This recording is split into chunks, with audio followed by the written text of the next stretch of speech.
Bismillahirrahmanirrahim. Assalamu alaikum. I am Mohammad Wasim Saqib, your chemistry professor. जब आज हमने MD cat का lecture number 2 discuss करना है, तो आइए चलते हैं बोर्ड की तरफ।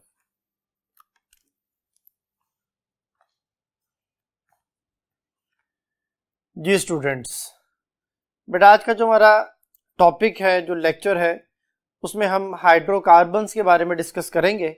तो हाइड्रोकार्बन की 2 मेजर कैटेगरीज हैं जो हमने लास्ट लेक्चर में भी डिस्कस की थी। उनमें ओपन चेन और क्लोज्ड चेन हाइड्रोकार्बन हमारे पास आते हैं। तो ओपन चेन और क्लोज चेन हाइड्रोकार्बन में सबसे पहले जो ना ओपन चेन की बात करेंगे, उसमें अल्केन्स आ जाते हैं। बेटा अल्केन में हमने जो चीज़ें डिस्कस करनी है उसमें उसकी नॉमेनक्लेचर है और उसकी रिएक्टिविटी है, उसके जो ना वो difference between homolytic and heterolytic fission के बारे में इंफॉर्मेशन होगी। फ्री रेडिकल की फॉर्मेशन कैसे होती है उसके बारे में पढ़ेंगे बेटा हम। और फ्री रेडिकल मैकेनिज्म का जो कॉन्सेप्ट है, जो उसका जो सब्स्टिट्यूशन रिएक्शन जो होता है, फ्री रेडिकल सब्स्टिट्यूशन, उसके बारे में डिटेल हम डिस्कस करेंगे। उसमें हम इनिशिएशन, प्रोपगेशन, टर्मिनेशन वगैरह इन चीज़ों को डिस्कस करेंगे। फिर बेटा हम अल्कीन के बारे में डिस्कस करेंगे। अल्कीन की नॉमेनक्लेचर होगी IUPAC रूल्स के मुताबिक।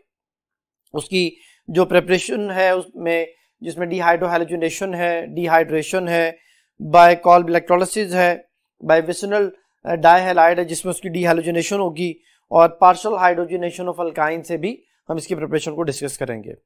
इसके रिएक्शंस में हाइड्रोजनेशन, फिर हैलोजिनेशन, हाइड्रेशन, हाइड्रोहैलोजिनेशन और हेलोहाइड्रेशन और पॉलीमराइजेशन जो है वो इसको हम डिस्कस करेंगे बेटा। अल्काइंस की नॉमेनक्लेचर में उसके IUPAC जो नेमिंग सिस्टम जो है उसको हम डिस्कस करेंगे। इसकी प्रिपरेशन जो है जिसमें हम एलिमिनेशन रिएक्शन को और इसके केमिकल रिएक्शंस में हाइड्रोजनेशन को, हाइड्रोहैलोजिनेशन को, हाइड्रेशन और उसकी जो एसिडिटी है बेटा उसके बारे में डिस्कस करेंगे। तो स्टार्ट करते हैं बेटा। हाइड्रोकार्बन के बारे में आप जानते हैं, आपके सामने जो है वो स्लाइड्स आ रही हैं बेटा। तो उनमें हाइड्रोकार्बन जो है ये वो कंपाउंड्स हैं, ऑर्गेनिक कंपाउंड्स हैं, जिनमें हाइड्रोजन और कार्बन जो है वो एक बुनियादी किरदार अदा कर रहा है, वो एक मेजर रोल प्ले कर रहा है। तो हम ये कह सकते हैं कि compounds of hydrogen carbon are called hydrocarbons. तो इसकी classification open chain, close chain, मैंने जैसे बोला अभी। तो ओपन चेन में सैचुरेटेड और अनसैचुरेटेड दोनों आ जाते हैं। सैचुरेटेड में हमारे पास जो है वो अल्केन्स आ जाते हैं जिनका जनरल फार्मूला CnH2n+2 होता है, और अनसैचुरेटेड में अल्कीन और अल्काइन आते हैं जिसका जनरल फार्मूला CnH2n और CnH2n-2 जो है वो रिस्पेक्टिवली है। तो सबसे पहले बेटा जो ना अल्केन्स हैं, अल्केन की जो ना हमने नॉमेनक्लेचर के बारे में डिस्कशन करनी है। फिर हम अल्कीन के बारे में पढ़ेंगे, अल्काइन के बारे में पढ़ेंगे, एंड देन फिर जो है वो एरोमेटिक हाइड्रोकार्बन्स के बारे में नेक्स्ट लेक्चर्स में डिस्कस करेंगे। तो हाइड्रोकार्बन का एक जो ट्री है हमारे पास, उसकी क्लासिफिकेशन के हवाले से बेटा वो आपके सामने है, जिसमें ओपन चेन, क्लोज चेन है। ओपन चेन को आगे डिवाइड किया जाता है जिनमें नॉन ब्रांच्ड है और जो ना हमारे पास ब्रांच आ जाते हैं। फिर उसमें जो ना वो जो ब्रांच्ड हैं उनमें आगे जो ना वो हम सैचुरेटेड को भी अनसैचुरेटेड दोनों को देख सकते हैं। तो सैचुरेटेड हाइड्रोकार्बन में सिर्फ अल्केन्स आते हैं, वो आगे डिवाइड होके जो ना ब्रांच और नॉन ब्रांच में जा सकते हैं। अनसैचुरेटेड में अल्कीन, अल्काइन आ जाते हैं। और जो क्लोज चेन है उसके बारे में भी हम डिस्कस कर चुके हैं। ये होमोसाइक्लिक होते हैं, हेट्रोसाइक्लिक होते हैं। और होमोसाइक्लिक में अगेन आगे 2 कैटेगरीज हैं, एलिसाइक्लिक और एरोमेटिक। और इसी तरह हेट्रोसाइक्लिक में भी एरोमेटिक और एलिसाइक्लिक दोनों कैटेगरीज आ जाती हैं, जिनके बारे में हम लास्ट लेक्चर में डिटेल डिस्कशन कर चुके हुए हैं। अब आज जो हमने पढ़ना है बेटा वो है नोमेनक्लेचर ऑफ अल्केन। इसे हम स्टार्ट कर रहे हैं। नोमेनक्लेचर ऑफ अल्केन, मैंने कुछ स्ट्रक्चर्स आपके सामने लिखे हैं, लेकिन पहले हम एक स्लाइड से इसके रूल्स को डिस्कस करते हैं बेटा। तो स्लाइड आपके सामने है। पहला जो रूल है बेटा, select the longest carbon chain. जो लॉन्गेस्ट कॉन्टिन्यूस कार्बन चेन है बेटा, हमने उसको जो ना सिलेक्ट करना है जब भी हमने किसी भी अल्केन का नेम लिखना है। हमने नंबरिंग उस एंड से स्टार्ट करनी है जिससे किसी भी ग्रुप को या सब्स्टिट्यूएंट को या ब्रांच को स्मॉलर नंबर मिले। जैसे यहाँ पे देखें, ये आपके सामने जो ना मैंने एक जो ना वो कंपाउंड लिखा हुआ है जिसमें इस एंड से सेकंड कार्बन पे मिथाइल है और इस एंड से सेकंड कार्बन पे कोई मिथाइल नहीं है। तो हम उस एंड से नंबरिंग स्टार्ट करेंगे जैसे किसी भी ग्रुप को, इसको ग्रुप भी बोलते हैं, ब्रांच भी बोलते हैं, सब्स्टिट्यूएंट भी बोलते हैं, तो किसी ग्रुप, ब्रांच या सब्स्टिट्यूएंट को स्मॉलर नंबर मिले। थर्ड नंबर पे है कि राइट द लोकेशन, हमने उस ग्रुप की लोकेशन को राइट करना है। उसमें जो भी नंबर होगा वो नंबर जो है वो आ जाएगा और उस ग्रुप का नेम आ जाएगा, वो मिथाइल है, इथाइल है, आइसोप्रोपाइल है, कोई भी ग्रुप हो सकता है बेटा। और उसके बाद जो है वो हमारा पेरेंट नेम आएगा। पेरेंट नेम जो है वो सिलेक्शन में लॉन्गेस्ट कॉन्टिन्यूस कार्बन चेन का नेम होगा। तो फिर अगर चौथे नंबर पे आ रहा है कि if more than one substituents are attach, जैसे यहाँ पे जो है एक से ज्यादा ग्रुप अटैच हैं, तो फिर if more than one substituents are जो है वो अटैच, और वो डिफरेंट सब्स्टिट्यूएंट्स भी हो सकते हैं, सेम भी हो सकते हैं, तो फिर उनको हमने जो है ना वो उसी हिसाब से लिख लेना है। जो भी स्टार्टिंग उनका नंबर होगा कि कोशिश हमारी वही होगी कि हम उसको देखें कि वो किस एंड से कोई भी ग्रुप जो है वो स्मॉलर नंबर पे आ जाए। जैसे इस केस में देखें 1 2 3 4 5, 1 2 3 4 5, लॉन्गेस्ट एंड में 5 कार्बन ही है, इस एंड से भी सेकंड पे मिथाइल, इस एंड से भी सेकंड पे मिथाइल। इस केस में तो आप जिस एंड से मर्जी नंबरिंग कर लें, दोनों तरफ से नंबरिंग ठीक होगी। लेकिन इस केस में आप इधर से ही फ्रॉम द राइट साइड हम इसकी नंबरिंग करेंगे, लेफ्ट साइड से नंबरिंग नहीं हो सकती, क्योंकि राइट साइड से सेकंड कार्बन पे मिथाइल है और लेफ्ट साइड से सेकंड कार्बन पे मिथाइल नहीं है। तो फिर अगर जो है ना वो नेक्स्ट जो रूल है वो ये है कि अगर एक से ज्यादा सब्स्टिट्यूएंट डिफरेंट टाइप के आ जाए, जैसे मिथाइल भी आ जाए, इथाइल भी आ जाए, तो नंबरिंग के लिए तो वही रूल है कि जिस एंड से कोई भी ग्रुप जो है वो सेम पोजीशन पे या जो है ना वो डिफरेंट पोजीशन में स्मॉलर नंबर पे आता हो। लेकिन अगर डिफरेंट ग्रुप है बेटा, तो फिर आपने ये ध्यान रखना है कि अगर दोनों एंड से डिफरेंट ग्रुप सेम नंबर पे आ जाएं, तो फिर लार्जर ग्रुप वाली साइड से नंबरिंग की जाएगी और उसका नाम लिखते हुए भी अल्फाबेटिक ऑर्डर का ख्याल रखा जाएगा। जैसे इथाइल जो है वो ई से स्टार्ट होता है, मिथाइल एम से स्टार्ट होता है, तो इथाइल को पहले लिखा जाएगा चाहे उसका नंबर बाद में आ रहा हो। नेक्स्ट जो रूल है बेटा, when two substituents are present the same carbon, जो मैं अभी आपको बता चुका हूं कि अगर एक ही कार्बन पर दो सब्स्टिट्यूएंट आ जाएं, वो दोनों सेम भी हो सकते हैं, डिफरेंट भी हो सकते हैं, तो उस नंबर को जो हमने 2 बार लिखना होगा। अगर वो सेम ग्रुप्स हैं, जैसे एक ही कार्बन पे 2 मिथाइल आ जाएं, जैसे यहाँ पे देखेंगे 2 मिथाइल एक ही कार्बन पे हैं, तो उस नंबर को 2 बार लिखा जाएगा, उसे 2 2 या 3 3 या 4 4 के हिसाब से हम उसको लिखेंगे।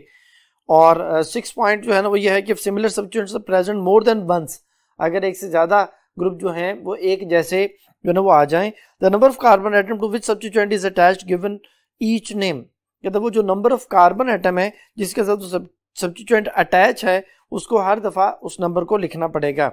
और उसके लिए जो प्रीफिक्स है जो है ना वो डाई, ट्राई, टेट्रा, पेंटा वगैरह लिखा जाएगा। जैसे यहाँ पे देखेंगे ये सारे मिथाइल हैं, तो ट्राई मिथाइल आ जाएगा, इसमें डाई मिथाइल हो सकता है, टेट्रा मिथाइल हो सकता है, पेंटा मिथाइल हो सकता है, डिपेंडिंग अपॉन के वो कितने नंबर ऑफ सब्स्टिट्यूएंट्स या ग्रुप जो है वो अटैच है। और नंबरों के दरमियान ये ख्याल रखना बेटा कि अगर एक से ज्यादा नंबर्स हैं तो उनके दरमियान कॉमा, और नंबर और नाम के दरमियान हाइफन, और जो नेम है वो सारा एक ही वर्ड कंसिडर किया जाएगा। जैसे ये ट्राई मिथाइल पेंटेन जो है ये इकट्ठा है, इसमें कोई गैप वगैरह जो है वो मेंशन हम नहीं करते। तो जो हमारे पास पहला एमसीक्यू है बेटा, the structural formula of 2,3,5 tri methyl pentane is, 2,3,5 tri methyl pentane का हमने स्ट्रक्चरल फार्मूला जो है बताना है। लेकिन उससे पहले यहाँ पे मैंने कुछ और कंपाउंड्स भी लिख लिए हैं, जो भी मैंने रूल्स डिस्कस किए हैं उनको हम पहले जो है ना वो अप्लाई करते हैं, देन हम इस क्वेश्चन की तरफ आते हैं। तो देखें इस केस में हमारे पास लॉन्गेस्ट चेन जो है, लॉन्गेस्ट कॉन्टिन्यूस कार्बन चेन, उसमें 5 कार्बन है, 1 2 3 4 5, 1 2 3 4 5, दोनों एंड से ये 5 कार्बन ही बनते हैं, या जिस एंड से भी आप इसको काउंट करें जो लॉन्गेस्ट कॉन्टिन्यूस कार्बन चेन है वो 5 की ही बन रही है। अब इसमें बेटा सेकंड, इस एंड से राइट साइड से सेकंड पे मिथाइल है, थर्ड पे 2 मिथाइल है, तो हम क्या लिखेंगे, हम उस नंबर को 2 को और फिर उस 3 3 को ट्राई मिथाइल पेंटेन इसका जो नेम बनेगा। इसमें मिथाइल चूंकि जो है वो 3 दफा आ रहा था तो ट्राई मिथाइल, और लॉन्गेस्ट चेन में 5 कार्बन तो पेंटेन आ गया। अब इसको देखें, इस केस में आप जिस एंड से मर्जी नंबरिंग कर लें, जो नंबर ऑफ ग्रुप्स हैं वो भी सेम रहेंगे और उनके जो ब्रांच जो पोजीशन है वो भी सेम रहेगी। जैसे अगर मैं लेफ्ट साइड से नंबरिंग करता हूं तो ये 1 है, ये बेटा 2 है, ये 3 है, ये 4 है, ये 5 है, तो ये बन जाएगा 2 3 4, 2 3 4, 2 पे मिथाइल, 3 पे मिथाइल, 4 पे मिथाइल, तो 2 3 4 ट्राई मिथाइल पेंटेन जो है उसका IUPAC नेम बन जाएगा। अब इस एंड पे देखें, इस क्वेश्चन में इस जो ना कंपाउंड में हमें स्ट्रक्चर दे दिया कि हमने सबसे पहले लॉन्गेस्ट चेन सेलेक्ट करनी है, 1 2 3 4 5, 1 2 3 4 5, या 1 2 3 4 5, इस तरह भी हो सकता है। तो मोस्टली बच्चों को समझाने के लिए हम एक स्ट्रेट लाइन वाले कार्बन को कंसिडर कर लेते हैं, लेकिन ये जरूरी नहीं है कि स्ट्रेट लाइन में ही कार्बन जो है वो लॉन्गेस्ट चेन को बना रहे हो। अभी उसकी भी एग्जांपल्स आएंगी। तो ये हमारे पास जो है ना स्ट्रेट लाइन में कार्बन आ गए। अब इस एंड से नंबरिंग अगर हम करते हैं तो 1 और 2 पे एक मिथाइल है, और अगर इस एंड से लेफ्ट साइड से नंबरिंग करते हैं तो 1 और 2 पे 2 मिथाइल है। तो उस एंड वाली नंबरिंग को ठीक माना जाएगा जिधर से ज्यादा ग्रुप स्मॉलर नंबर पे आते हो। तो इधर से 2 पे एक मिथाइल आता है, इधर से 2 पे 2 मिथाइल आ रहे हैं, तो बेटा ये लेफ्ट साइड से नंबरिंग होगी, तो ये बन जाएगा 2 पे एक मिथाइल और फिर 2 पे दूसरा मिथाइल, तो 2 को 2 बार लिखा जाएगा, और 4 पे एक मिथाइल आ जाएगा, तो 4 ट्राई मिथाइल पेंटेन बेटा इसका IUPAC नेम बन जाएगा। और अगर आप इसको देखें बेटा तो इसमें भी 1 2 3 4 5 5 कार्बन है। इस एंड से नंबरिंग करें 2 पे मिथाइल, इस एंड से सेकंड पे कोई भी मिथाइल नहीं है, तो इसी एंड से नंबरिंग होगी 1 2 3 4 और 5। तो फिर हमारे पास 2 पे एक मिथाइल है, 2 पे दूसरा मिथाइल है, 3 पे है, तो ये 2 3 ट्राई मिथाइल पेंटेन जो है बेटा इसका IUPAC नेम बन जाएगा। अब हमसे जो क्वेश्चन पूछा गया था वो ये था कि the structural formula of 2,3,4 trimethyl pentane. तो 2,3,4 ट्राइमेथाइल पेंटेन आपके सामने, हमने देखना है कि इस ऑप्शन में मैच कर रहा है, पहली ऑप्शन में ही ये मैच कर रहा है, तो यही बेटा इसका आंसर है। जो बीटा ऑप्शन है वो हमारे पास 2,2,4 ट्राइमेथाइल पेंटेन ये वाली बन रही है, और जो चार्ली ऑप्शन है वो हमारे पास 2,3,3 ट्राइमेथाइल पेंटेन ये बन रही है, और जो डेल्टा ऑप्शन है वो बेटा ये बन रही है जो मैंने आपके सामने लिखा हुआ है। तो फिर हमारा आंसर जो है वो अल्फा ऑप्शन।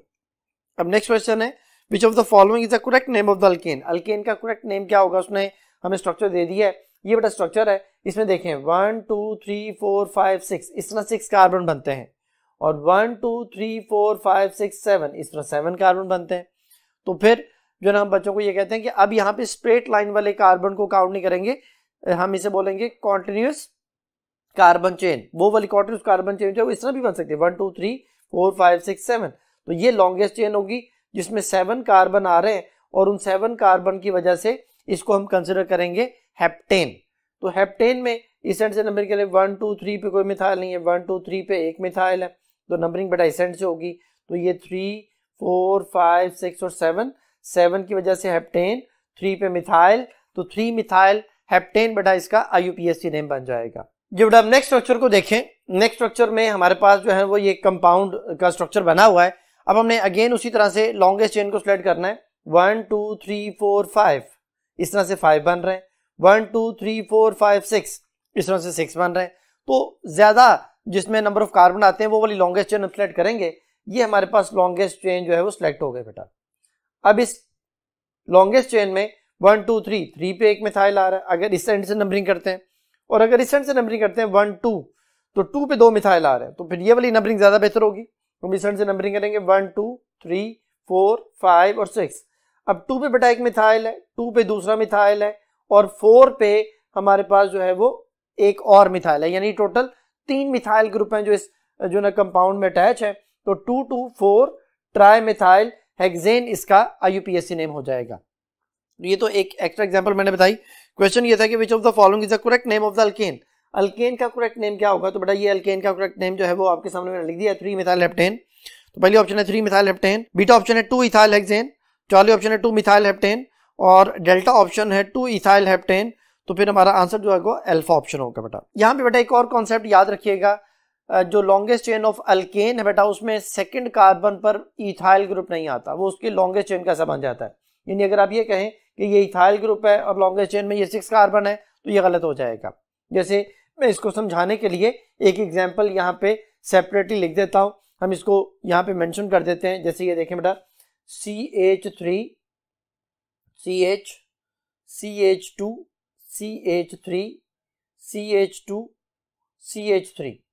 अगर इसका आपसे पूछा जाए कि क्या नेम है तो आप इसे 2 इथाइल ब्यूटेन नहीं कह सकते, ये 1 2 3 4 5 ये पेंटेन होगा और 3 पे मिथाइल होगा। इसी तरह अगर यहाँ पे एक और इथाइल ग्रुप लगा दिया जाए तो अभी भी ये इथाइल जो है ना वो यहाँ पे एज ए ग्रुप नहीं है, ये लॉन्गेस्ट चेन में शामिल हो जाएगा 1 2 3 4 5 6। अब ये हमारे पास जो है लॉन्गेस्ट चेन इस तरह से सिलेक्ट होगी और उसमें 1 2 3 4 5 और 6 ये हेक्सेन बन गया। इसमें 2 मिथाइल ग्रुप बेटा हमारे पास आ गए, तो ये हमारे पास 3,4 डाइमिथाइल हेक्सेन जो है वो कहलाएगा, इसमें इथाइल नहीं, यानी सेकंड या सेकंड लास्ट कार्बन पर इथाइल ग्रुप जो है वो लॉन्गेस्ट चेन में शामिल नहीं होता। वो अब जो उसको हम कंसिडर करते हैं, यानी उसको हम ये एज ए ग्रुप डील नहीं करेंगे, वो लॉन्गेस्ट चेन में शामिल हो जाएगा। तो जब वो लॉन्गेस्ट चेन में शामिल हो जाएगा तो फिर उसको ग्रुप नहीं मानना हमने, यानी वो हमेशा as a longest chain consider होगा। It is not group if ethyl group present at second और सेकंड लास्ट। जैसे यहाँ पे था तो ये लॉन्गेस्ट चेन में शामिल हो गया था, जैसे यहाँ पे था तो ये लॉन्गेस्ट चेन में शामिल हो गया था, तो फिर हम इसको as a longest chain consider करेंगे, ना कि ग्रुप के तौर पे डील करेंगे। जी बेटा, अब इसी के हवाले से एक एमसीक्यू जो है वो नेक्स्ट है, उसमें हमें कंपाउंड का स्ट्रक्चर दे दिया गया है। जैसे ये देखें, the IUPAC name of CH3, फिर आगे CH है, आगे ब्रैकेट में C2H5 और आगे फिर जो है ना वो CH2, फिर कार्बन के साथ 2 मिथाइल है, फिर आगे CH3 है। तो इसका हमसे IUPAC नेम पूछ रहा है, इसको मैंने ड्रॉ किया, ये हमारा वो कंपाउंड है बेटा। इसमें सेकंड कार्बन पे इथाइल ग्रुप था और फोर्थ कार्बन पे 2 मिथाइल थे। तो मैंने अभी आपको ये कॉन्सेप्ट समझा दिया है कि इसमें नंबरिंग इस एंड से होगी, क्योंकि इस एंड से सेकंड कार्बन पे 2 मिथाइल आ रहे हैं, इस एंड से सेकंड कार्बन पे कोई मिथाइल नहीं आता। मेरे दिल से नंबरिंग करके 2 to 4 ट्राइमिथाइल हेक्सेन इसका IUPAC नेम बनेगा। पहली ऑप्शन है 2 डाइमिथाइल 4 इथाइल पेंटेन, गलत हो गया। बीटा ऑप्शन है 2,3 डाइमिथाइल फिर 4 इथाइल पेंटेन, बट इसमें इथाइल ग्रुप है ही नहीं, तो फिर पहली दोनों ऑप्शन तो पॉसिबल नहीं है। चौथी ऑप्शन है 2 to 4 ट्राइमिथाइल हेक्सेन, वो मेरा हमारा आंसर है जो मैंने भी आपको समझा दिया। और डेल्टा ऑप्शन है 2,4 डाइमिथाइल 2 इथाइल पेंटेन, तो ये भी पॉसिबल नहीं है। फिर इस क्वेश्चन का आंसर होगा चार्ली ऑप्शन। नेक्स्ट बेटा एमसीक्यू जो है वो है ग्रुप्स के हवाले से, जो डिफरेंट जो हमारे पास हाइड्रोजन को माइनस करने से डिफरेंट ग्रुप जो है जनरेट होते हैं, या कोई भी ग्रुप जो ना वो उसमें जनरेट हो सकता है, जरूरी नहीं हाइड्रोजन ही वहाँ पे हो, कोई और एटम भी सेपरेट करने से कोई ग्रुप जो जनरेट होता है उसे हम जो है ना वो डिफरेंट जो आप इन्हें फंक्शनल ग्रुप भी कह सकते हैं और आप इन्हें बेस भी कह सकते हैं। कई दफ़ा वो फंक्शनल ग्रुप बन जाता है, कई दफ़ा उसकी बेस बन रही होती है। जैसे पहला है यहाँ पे क्वेश्चन में जो हमारे पास पहली ऑप्शन है वो C6H5 है, तो ये बेंजीन का जो ना वो एक डेरिवेटिव है। अब ये अभी जो ना वो एक बेस के तौर पर करेगा, अब ये एज ए जो ना वो ग्रुप के तौर पर एक्ट नहीं कर सकता, ये खुद एक बेस बन जाएगी। तो क्वेश्चन अभी जब तो following the structure of benzyl group, तो बेंजाइल ग्रुप की उसने हमसे पूछा था कि कौन सा स्ट्रक्चर है। पहली ऑप्शन जो है वो C6H5 है, C6H5 फिनाइल होता है बेटा। जो उसने नेक्स्ट ऑप्शन में प्रोवाइड की है वो C6H5CH2 है, ये बेटा बेंजाइल ग्रुप है। एक्चुअली बेंजीन के ऊपर जब CH3 ग्रुप अटैच होता है तो टोलोइन बनता है, टोलोइन से एक हाइड्रोजन माइनस करें तो बेंजाइल बनता है। इसी तरह बेंजोइल है, जो बेंजोइक एसिड है उसमें से अगर OH को निकाल दिया जाए तो ये बेंजोइल ग्रुप बन जाता है, और अगर इस बेंजाइल से भी एक और हाइड्रोजन निकाल दिया जाए तो ये बेंजल या बेंजाल बन जाता है। तो पहली ऑप्शन जो है फिनाइल है, बीटा ऑप्शन बेंजाइल है, चार्ली बेंजोइल है, डेल्टा बेंजल या बेंजाल है। तो फिर हमारा जो क्वेश्चन था वो बेंजाइल ग्रुप पूछा गया था जो कि बीटा ऑप्शन में मेंशन है, फिर इस क्वेश्चन का आंसर होगा बीटा ऑप्शन। नेक्स्ट बेटा एक स्ट्रक्चर ऑफ अल्केन जो है वो हमारे सामने स्क्रीन पे हमें दिखाई दे रहा है। इसमें देखें तो 2 कार्बन है जो आपस में जुड़े हैं, उनके साथ तीन हाइड्रोजन अटैच हैं। बेटा कार्बन जब भी सिंगल बॉन्ड फॉर्मेशन करता है तो उसकी हाइब्रिडाइजेशन sp3 होगी, और हर कार्बन जो है वो 4 सिग्मा बॉन्ड बनाएगा। यहाँ पे 1 कार्बन टू कार्बन है और 3 कार्बन टू हाइड्रोजन है बेटा, तो फिर हर कार्बन ने 4 सिग्मा बॉन्ड बनाए हैं। कार्बन टू कार्बन जो बॉन्ड लेंथ होती है 1.54 एंगस्ट्रॉम है बेटा, और कार्बन टू हाइड्रोजन जो यहाँ पे बॉन्ड लेंथ है वो 1 जो है ना वो एंगस्ट्रॉम के इक्वल होती है। एंगस्ट्रॉम जो है वो 10⁻⁻10 मीटर आप जानते हैं। इसमें हर कार्बन की हाइब्रिडाइजेशन sp3 है, इसलिए जो इनके आपस में ओवरलैपिंग होगी वो sp3 ओवरलैपिंग है, लेकिन जो कार्बन टू हाइड्रोजन है वो sp3s ओवरलैपिंग है बेटा। तो यहाँ पे हम बच्चों को एक ट्रिक बताते हैं कि अगर आप नंबर ऑफ सिग्मा बॉन्ड जो है वो कैलकुलेट करना चाहते हैं तो उसके लिए ट्रिक ये होता है कि नंबर जो टोटल नंबर ऑफ एटम्स हैं उसमें से जो ना वो आप 1 माइनस कर दें तो उसके नंबर ऑफ सिग्मा बॉन्ड आ जाएंगे। जैसे हमारे पास ये देखें ये CH3 तो आपसे पूछा जाए कि बेटा इसमें कितने सिग्मा बॉन्ड्स हैं इथेन में, तो इसके टोटल एटम गिने जो कि ये 4 और ये 4 8 माइनस 1 आंसर है 7। तो इसमें बेटा 7 सिग्मा बॉन्ड है।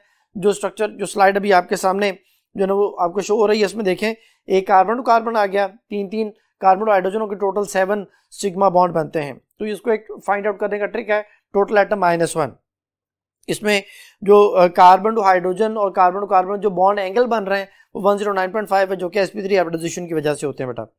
तो रिएक्टिविटी से रिलेटेड जो है वो अल्केन की रिएक्टिविटी जो है वो क्या है, उसको किस तरह से हम जज कर सकते हैं। तो उसके लिए बेटा अल्केन के लिए आपने याद रखना है कि अल्केन के लिए जो वर्ड यूज किया जाता है वो है पैराफिन। पैराफिन दो लफ्ज़ मिलकर बना है, पैरम एंड एफिनिटी। पैरम का मतलब है लेस या लिटल, और एफिनिटी का मतलब है लेस रिएक्टिविटी, यानी एफिनिटी के लफ्ज़ मतलब रिएक्टिविटी है, पैरम लेस है तो लेस रिएक्टिविटी, ओवरऑल इसका पूरा मतलब बन गया। तो लिखा हुआ है क्वेश्चन इसी वाले से बेटा, alkanes are known as paraffins, आगे ब्रैकेट में लीस्ट रिएक्टिविटी, ठीक है, which of the following is not cause of their least reactivity. कहते हैं इनकी लीस्ट रिएक्टिविटी की कौन सी रीजन नहीं है। पहली ऑप्शन है in a sigma bond the electrons are very tightly held between the nuclei. बेटा जब कार्बन सिग्मा बॉन्ड बनाता है तो दो एटम में जो सिग्मा बॉन्ड बना है उसमें जो हमारे पास इलेक्ट्रॉन्स हैं वो उन एटम्स के साथ टाइटली हेल्ड होते हैं जिनके दरमियान सिग्मा बॉन्ड बन रहा है। तो पहली बात ठीक है। बीटा ऑप्शन है electron activity difference between carbon and hydrogen in alkane is less than 0.5। ये बेटा जब दो एटम में जो EN डिफरेंस है 0.5 से कम हो जाए तो मुझसे नॉन पोलर कंसिडर करते हैं। तो अल्केन्स जो है चूंकि उनमें पोलैरिटी नहीं होती इसलिए they are less reactive. Beta बात भी ठीक है। चौथी ऑप्शन है they can act as electrophile और न्यूक्लियोफाइल। अभी हमने बीटा ऑप्शन में कहा कि इनमें EN डिफरेंस 0.5 से कम होता है, ये नॉन पोलर होते हैं, इनमें पोलैरिटी नहीं होती, दे आर लीस्ट रिएक्टिव। तो फिर जब इनमें कोई चार्जेस ही नहीं है फिर ये इलेक्ट्रोफाइल न्यूक्लियोफाइल के तौर पे एक्ट ही नहीं कर सकते। इलेक्ट्रोफाइल वो स्पीशी है जिसके ऊपर पॉजिटिव चार्ज हो और न्यूक्लियोफाइल वो स्पीशी है जिसके ऊपर नेगेटिव चार्ज हो। तो ये पॉजिटिव नेगेटिव चार्जेस के तौर पे चूंकि इनमें वो है ही नहीं तो फिर इलेक्ट्रोफाइल न्यूक्लियोफाइल भी नहीं बन सकते। तो चार्ली इनकरेक्ट हो गया। और delta they show non polarity of the bonds, मैं भी आपको बता चुका हूँ कि इनमें नॉन पोलैरिटी है ड्यू टू इनका डिफरेंस जो है वो 0.5 से कम होता है। तो फिर अल्फा बीटा डेल्टा ठीक है, चार्ली बटा इनकरेक्ट है, तो इस MCQ का आंसर होगा चार्ली ऑप्शन। तो नेक्स्ट जो आपके सामने स्लाइड आ रही है वो है difference between homolytic and heterolytic fission. बटा होमो का मतलब है सेम, लिटिक मीन ब्रेकिंग। तो फिशन की दो टाइप्स हैं, होमोलिटिक एंड हेटेरोलिटिक। अभी हम इस स्लाइड को दोबारा से डिस्कस करते हैं। और ये देखें फिशन का मतलब है ब्रेक होना, होमोलिटिक और हेटेरोलिटिक से मुराद है कि एक जैसी ब्रेकिंग और डिफरेंट ब्रेकिंग। एक जैसी ब्रेकिंग से मुराद है कि कहीं कोई दो एटम के दरमियान बॉन्ड बना हुआ है वो इस तरह से ब्रेक हो कि दोनों एटम के पास उनके इलेक्ट्रॉन्स इक्वली डिवाइड हो जाएं, तो ये होमोलिटिक होगा बेटा, इसलिए इसको एक जैसा होमोलिटिक बोला जा रहा है। और हेटेरोलिटिक डिफरेंट, यानी जिन दो एटम के दरमियान बॉन्ड बना हुआ है वो इस तरह से ब्रेक हो कि एक एटम के पास दोनों इलेक्ट्रॉन और एक के पास कुछ नहीं। तो जिसके पास एक्स्ट्रा इलेक्ट्रॉन आएंगे वो नेगेटिव आयन बन जाएगा और जिसके पास इलेक्ट्रॉन जो ना छिन जाएंगे, जो इलेक्ट्रॉन से महरूम हो जाएगा, वो पॉजिटिव आयन बन जाएगा। तो यहाँ पे आयंस बनने हैं, यहाँ पे फ्री रेडिकल्स बनने हैं। फ्री रेडिकल्स और आयंस के हवाले से कुछ बातें यहाँ पे जो ना उनकी में डिफरेंस होमोलिटिक और हेटेरोलिटिक के हवाले से बड़ा लिखा हुआ है। तो देखें ये स्लाइड आपके सामने है। तो पहले नंबर पे तो इनकी डेफिनेशन है जो मैं भी आपको समझा चुका हूँ कि डिसच process in which each of the atom acquires one of the bonding electron shared electron pair जो है when covalent bond is broken, के इसमें जो बॉन्ड जब कोवलेंट बॉन्ड ब्रेक होता है तो दोनों के पास इक्वल नंबर ऑफ इलेक्ट्रॉन्स आ जाते हैं। और हेटेरोलिटिक में इक्वल नंबर ऑफ इलेक्ट्रॉन नहीं होते, इसलिए वो हेटेरोलिटिक जो ना होती है और उसमें आयंस बनते हैं। आगे ये बात लिखी हुई है फ्री रेडिकल जो ना आर प्रोड्यूस्ड होमोलिटिक में, और हेटेरोलिटिक में लिखा है कि इट प्रोड्यूस आयंस, ठीक है। थर्ड नंबर पे होमोलिटिक के हवाले से लिखा हुआ है कि it is initiated by heat and light. ये बेटा ये सबसे इंपॉर्टेंट बात है कि जो फ्री रेडिकल्स हैं ये जो है ना वो सनलाइट की वजह से क्रिएट होंगे, ये हीट की वजह से क्रिएट होंगे, और जो आयंस हैं वो बेटा सोल्यूशन में ही होते हैं, इसलिए उनके लिए पोलर सॉल्वेंट का होना बड़ा जरूरी है। तो पोलर सॉल्वेंट की वजह से जो है ना वो क्रिएट होंगे। तो लिखा हुआ है it is initiated by polar solvent, तो ये वाली बात बड़ी इंपॉर्टेंट है, याद रखनी है। नेक्स्ट नंबर पे फोर्थ पॉइंट है होमोलिटिक फिशन के in such fission rate of the reaction can not be measured. ये बेटा जो फ्री रेडिकल जब बनते हैं, जनरेट होते हैं, तो रिएक्शन बहुत फास्ट होते हैं, फिर इनकी रेट ऑफ रिएक्शन मेजर नहीं किए जा सकते। तो ये वाली बात भी इंपॉर्टेंट है। और हेटेरोलिटिक में चूंकि आयंस बनते हैं तो in such type of fission rate of reaction measurable, वो रिएक्शन को जो रेट है उसको मेजर कर सकते हैं। तो ये बात तो हो गई इनके डिफरेंस के हवाले से। फिर कुछ बातें इनकी जो है ना वो फॉर्मेशन और रिएक्टिविटी के हवाले से। तो बेटा फ्री रेडिकल जो है वो एक आप कह सकते हैं कि शॉर्ट लिव्ड है, अनस्टेबल है, रिएक्टिव स्पीशी है, इसके पास हमेशा अनपेयर्ड इलेक्ट्रॉन्स होंगे और उस अनपेयर्ड की वजह से हमेशा ऑड नंबर ऑफ इलेक्ट्रॉन जो है वो फ्री रेडिकल में होंगे। जैसे क्लोरीन फ्री रेडिकल है तो उसके पास लास्ट शेल में 7 इलेक्ट्रॉन हो जाएंगे, यानी उसके पास ऑड इलेक्ट्रॉन्स हैं। CH3 फ्री रेडिकल है, उसमें भी कार्बन के पास लास्ट शेल में फिर टोटल 7 इलेक्ट्रॉन्स हो जाएंगे, उनमें 3 पेयर होंगे जो टोटल 6 इलेक्ट्रॉन, और एक उसके ऊपर जो है ना वो अनपेयर्ड इलेक्ट्रॉन जो कि फ्री रेडिकल है, तो टोटल 7 इलेक्ट्रॉन होंगे। इस तरह अगर हाइड्रोजन के ऊपर एक डॉट लगाते हैं, फ्री रेडिकल बनाते हैं, तो वो 1 इलेक्ट्रॉन है, तो यहाँ पे 1 भी ऑड नंबर ही है। तो फिर ये ऑड या अनपेयर्ड इलेक्ट्रॉन इसमें लाजमी होंगे बेटा। और जो ना इसमें जो इनका फ्री रेडिकल की जो आप कह सकते हैं कि स्टेबिलिटी ऑर्डर है, या आप उसे रिएक्टिविटी ऑर्डर भी कह सकते हैं, स्टेबिलिटी और रिएक्टिविटी दूसरे के इनवर्सली प्रोपोर्शनल है, वो मैंने आपके सामने लिखा हुआ है।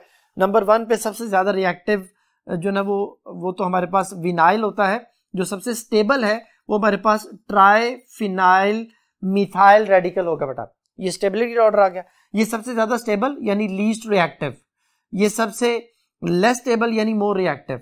इसी तरह ये हमारे पास देखें C6H5CH2 अभी मैंने आपको बताया था बेंजाइल होता है, तो ये बेंजाइल रेडिकल आ गया। ये बेटा एलाइल कहलाता है, एलाइल रेडिकल है, ये बेंजाइल रेडिकल है। ये हमारे पास जो ना वो जिस कार्बन के ऊपर फ्री रेडिकल उसके साथ 3 अल्काइल ग्रुप अटैच है, तो इसको हम जो ना बोलते हैं टर्शरी अल्काइल। और ये हमारे पास सेकेंडरी आ जाएगा, ये हमारे पास प्राइमरी आ जाएगा, ये सिंपल मिथाइल आ जाएगा, और एंड पे this one is called vinyl free radical. तो ये बेटा उनका एक ऑर्डर आ गया, जो स्टेबिलिटी ऑर्डर है या उसको रिएक्टिविटी ऑर्डर कह सकते हैं। ये डिक्रीजिंग स्टेबिलिटी और जो है ना वो इंक्रीजिंग रिएक्टिविटी भी इसे बोला जा सकता है। तो फिर इसके वाले से बेटा एक एमसीक्यू है कि which of the following is the least stable free radical. कौन सा लीस्ट स्टेबल फ्री रेडिकल है? तो मैंने भी आपको बता दिया कि ये सबसे लेस स्टेबल है, मोर रिएक्टिव है, और ये CH3 जो है ना वो अगर हम देखें तो इन ऑप्शन जो हमें प्रोवाइड किए गए उसमें उसने विनाइल रेडिकल का जिक्र नहीं किया। तो फिर यहाँ पे हम देखेंगे कि वो ये जो ऑर्डर मैंने आपके सामने लिखा है इनमें से कौन सा वाला जो है ना वो एंड वाले रेडिकल्स में से लिखा गया है। तो पहले नंबर पे जो है वो CH3 CH फ्री रेडिकल पे CH3, ये बेटा हमारे पास सेकेंडरी जो है ना वो फ्री रेडिकल है। जिस कार्बन के ऊपर फ्री रेडिकल है वो डायरेक्टली 2 अल्काइल ग्रुप से अटैच हो, तो ये सेकेंडरी फ्री रेडिकल।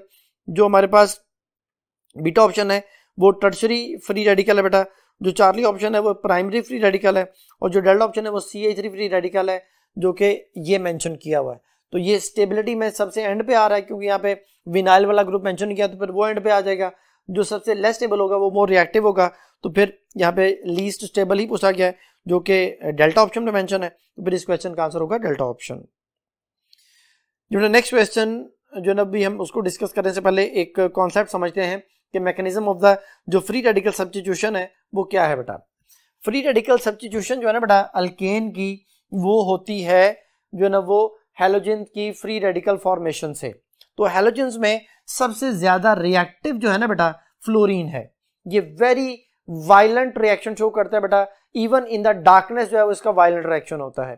क्लोरीन जो है वो विगरस रिएक्शन देता है, ब्रोमीन उसे जो है ना वो लेस विगरस रिएक्शन देता है, और आयोडीन जो है वो उसका स्लो रिएक्शन होता है, रिवर्सिबल रिएक्शन होता है, रिएक्शन वापस आ जाता है।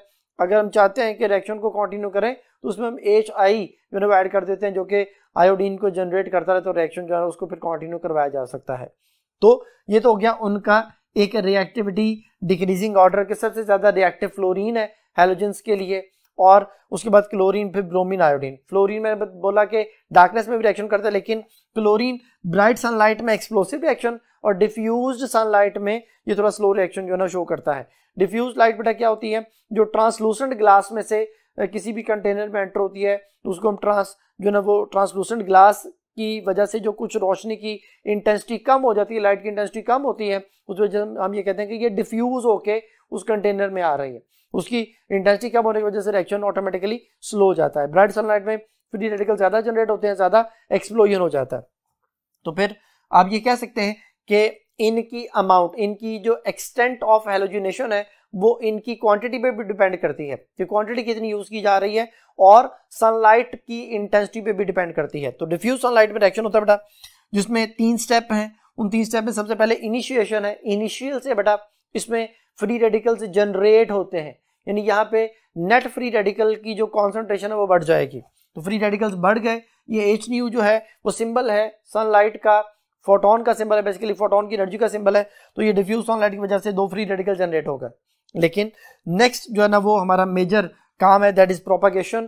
प्रोपागेशन में एक फ्री रेडिकल से दूसरा फ्री रेडिकल जनरेट होता है, यानी कोई नेट इंक्रीज या डिक्रीज नहीं आता कॉन्सेंट्रेशन ऑफ उसमें फ्री रेडिकल्स में। देखिए ये एक फ्री रेडिकल यूज हुआ, इसने हाइड्रोजन पे, कार्बन हाइड्रोजन के बॉन्ड पे अटैक किया, हाइड्रोजन को अपने साथ मिलाया, HCl बनाया, कार्बन रेडिकल जनरेट हो गया। तो यू कैन से दैट के क्लोरीन रेडिकल से कार्बन रेडिकल जनरेट होगा, और कार्बन रेडिकल से क्लोरीन रेडिकल जनरेट होगा, और रिएक्शन प्रोपागेट करता है।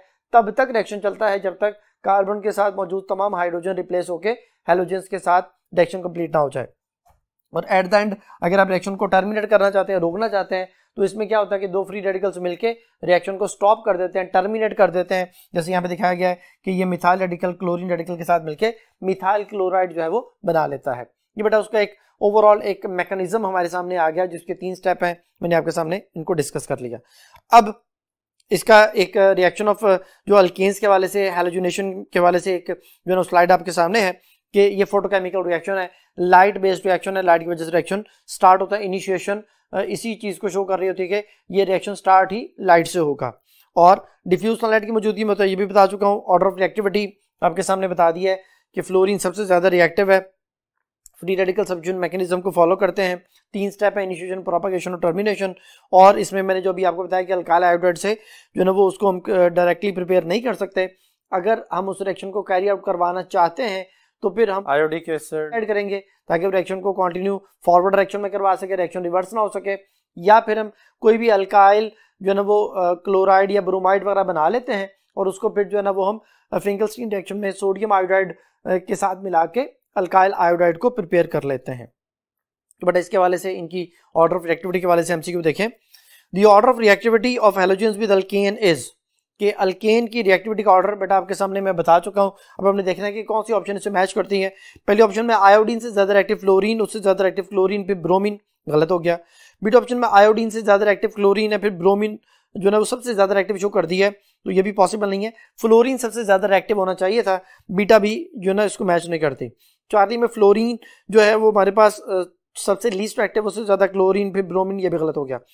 डेल्टा ऑप्शन में आयोडीन से ज्यादा रिएक्टिव ब्रोमीन, ब्रोमीन से ज्यादा रिएक्टिव क्लोरीन और क्लोरीन से ज्यादा रिएक्टिव फ्लोरीन, जैसा यहाँ पे है कि आयोडीन से ज्यादा रिएक्टिव ब्रोमीन, ब्रोमीन से ज्यादा रिएक्टिव क्लोरीन, क्लोरीन से ज्यादा रिएक्टिव फ्लोरीन। तो ये डेल्टा ऑप्शन बेटा से मैच करती है, फिर ऑर्डर ऑफ रिएक्टिविटी जो है वो हमारे पास डेल्टा मैच करता है, तो फिर इस क्वेश्चन का आंसर डेल्टा ऑप्शन। नेक्स्ट बेटा क्वेश्चन भी जो है इसी मैकेनिज्म के हवाले से है। विच one of the following is the propagation step in the reaction between the methane and chlorine. Methane और क्लोरीन में वो कहता है कि कौन सा प्रोपगेशन स्टेप है। तो प्रोपगेशन में मैंने भी आपको समझाया था कि एक फ्री रेडिकल से दूसरा फ्री रेडिकल जनरेट हो।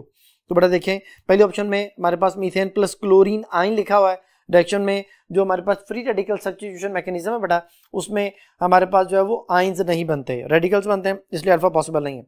बीटा में भी देखें, methane plus chlorine free radical और आगे methyl free radical plus ACL, ये रिएक्शन जो है ना वो बीटा ऑप्शन में मेंशन है, तो यही हमारा आंसर हो सकता है। चार्ली में again methane plus chlorine ion लिखा हुआ, गलत हो गया। और डेल्टा ऑप्शन में मीथेन प्लस क्लोरीन जो ना वो रेडिकल आ गया, मिथाइल क्लोराइड लिखा हुआ है और हाइड्रोजन रेडिकल बन रहा है, तो ये पॉसिबल नहीं है। मैंने भी आपको बताया था कि क्लोरीन रेडिकल से कार्बन रेडिकल बनता है, कार्बन रेडिकल से क्लोरीन रेडिकल बनता है, तो डेल्टा भी पॉसिबल नहीं है, फिर बीटा ही पॉसिबल है। तो इस क्वेश्चन का आंसर होगा बीटा ऑप्शन। ये बेटा नेक्स्ट टॉपिक को समझने के लिए हम नेक्स्ट बोर्ड की तरफ चलते हैं। जी स्टूडेंट्स, बेटा नेक्स्ट जो हमारा टॉपिक है वो है अल्कीन। अल्कीन जो है ना वो बेटा जो वर्ड है इसको ओलिफिन्स कहा जाता है। ये ओलिफियांट से है, जिसका मतलब है ऑयल फॉर्मिंग, यानी जो ऑयल बनाने वाले हैं वो अल्कीन्स हैं बेटा। तो फिर जो है ना वो अल्कीन्स को ओलिफिन्स भी कहा जा सकता है। इसका जो जनरल फार्मूला है हमने शुरू में डिस्कस किया था, CnH2n है, जितने कार्बन उसके डबल हाइड्रोजन, और यही फार्मूला बेटा साइक्लोअल्केन का भी होता है। तो यहाँ पे जो है हमारे पास इसकी नोमेनक्लेचर को सबसे पहले हम डिस्कस करेंगे। तो इसकी नोमेनक्लेचर के रूल्स जो हैं वो अगेन उसी तरह से ही हैं, लेकिन थोड़ी बहुत रद्दोबदल के साथ, जैसे हमने अल्केन में पढ़ा था। हमने लॉन्गेस्ट चेन सेलेक्ट करनी है, लेकिन उसमें वो 2 कार्बन लाजमी हो जिनमें डबल बॉन्ड भी आता है। तो पहली जो हमारे पास रूल नंबर 1 है वो है select the longest possible chain of the carbon atom containing carbon carbon double bond. फिर सेकंड नंबर पे start numbering from that end which is nearer to the double bond. Double bond की तरफ से numbering जो है वो हमने करनी है कि उधर डबल बॉन्ड को स्मॉलर नंबर मिले। और फिर थर्ड नंबर पे क्या, mention the location of the double bond by using the number of the first atom of the double bond as a prefix. जो बेटा जिन 2 कार्बन में डबल बॉन्ड है उनमें स्मॉलर जो कार्बन वाले का नंबर आपने लिखना है। जैसे फर्स्ट के 2 और 3 के दरमियान डबल बॉन्ड है, तो 2 और 3 में 2 स्मॉलर है, तो 2 वाले को हम लिखेंगे एज ए प्रीफिक्स के तौर पे, जो डबल बॉन्ड की पोजीशन को लोकेट करेगा। और चौथे नंबर पे indicate the location of the substituent groups by the number of the carbon atom to which they are attach.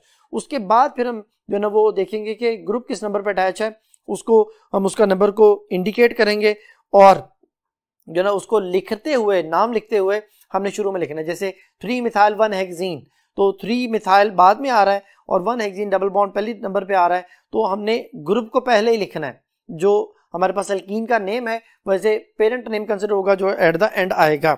और लास्ट जो नंबर पे 5th नंबर पे जो पॉइंट है बेटा, उसका रूल है वो if more than 1 double bonds are present, अगर एक से ज्यादा डबल बॉन्ड आ जाएं, indicate the prefix dienes for 2 and tri for the 3 double bonds and etcetera, कि अगर वो एक से ज्यादा डबल बॉन्ड आ जाए तो फिर डाइन, ट्राइन, टेट्राइन वगैरह वर्ड हम यूज करते हैं।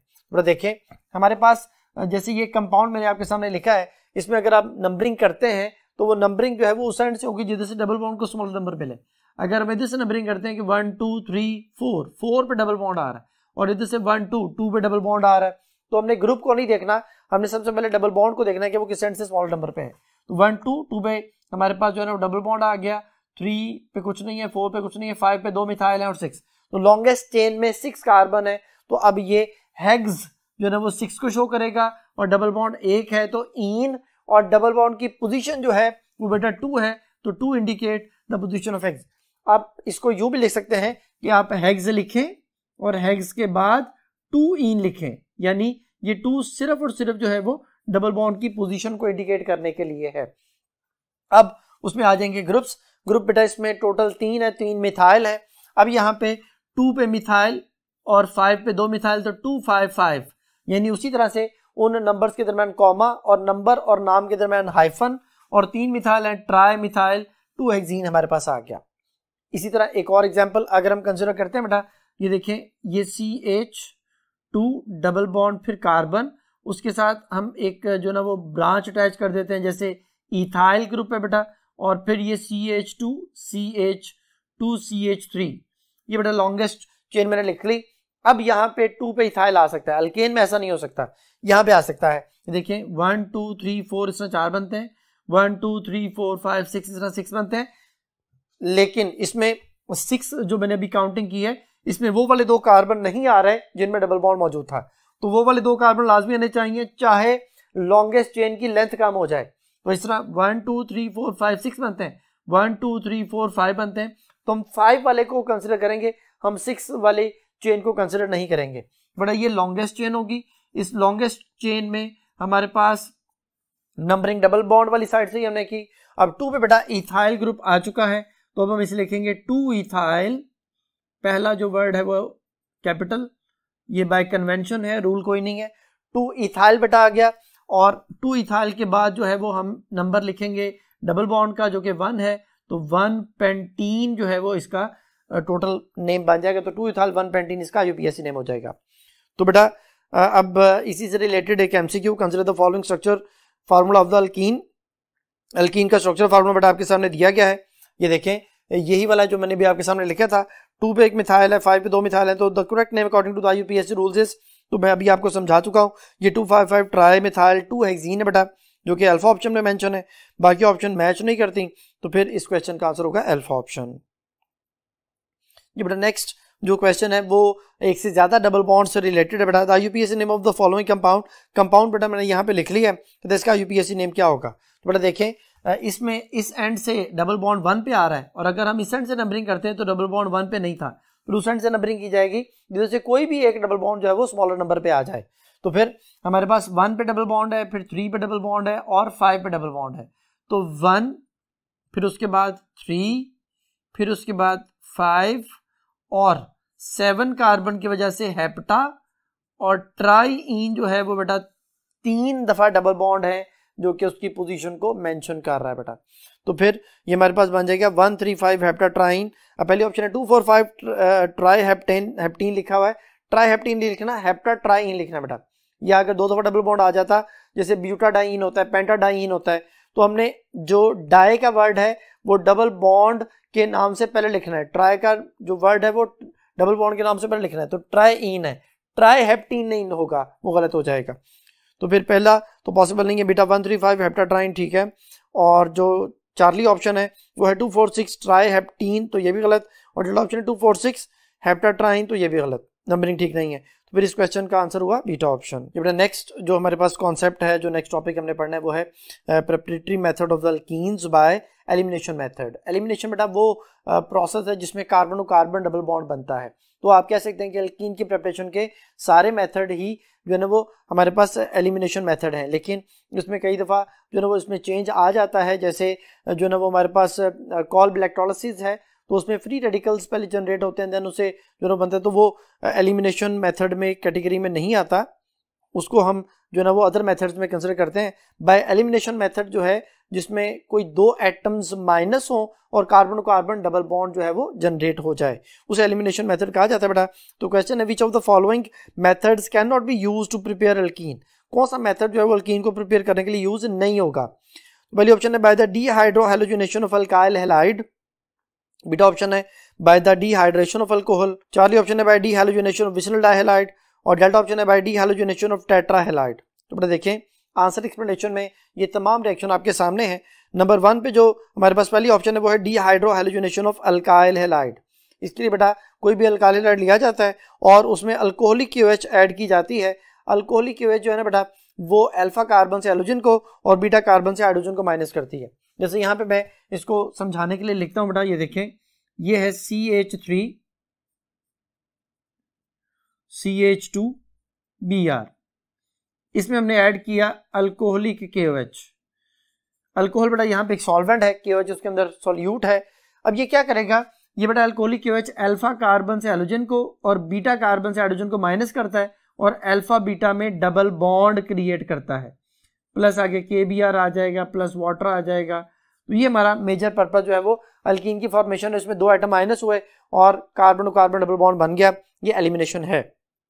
सेकंड नंबर पे bye the dehydration of alcohol, alcohol से वाटर माइनस करने के लिए बेटा हमारे पास जो रिएजेंट्स हैं जो यूज कर सकते हैं कंपाउंड्स, उसमें एलुमिना है, alumina Al2O3 at 340 to 450 degree centigrade temperature पे ये वाटर को माइनस करता है, carbon carbon double bond create करता है। ये भी वाटर का माइनस होना भी वही कॉन्सेप्ट है कि एक कार्बन से OH दूसरे कार्बन से उसके साथ वाले कार्बन जिसको बीटा कार्बन हम कहेंगे उसे हाइड्रोजन माइनस होता है और कार्बन कार्बन डबल बॉन्ड जो है उसे हम कहते हैं कि एल्कीन फॉर्मेशन हो गई, ये भी एलिमिनेशन है। यहाँ पे आप कॉन्सेंट्रेटेड H2SO4 भी यूज कर सकते हैं, वो भी एलिमिनेशन ही करता है बेटा।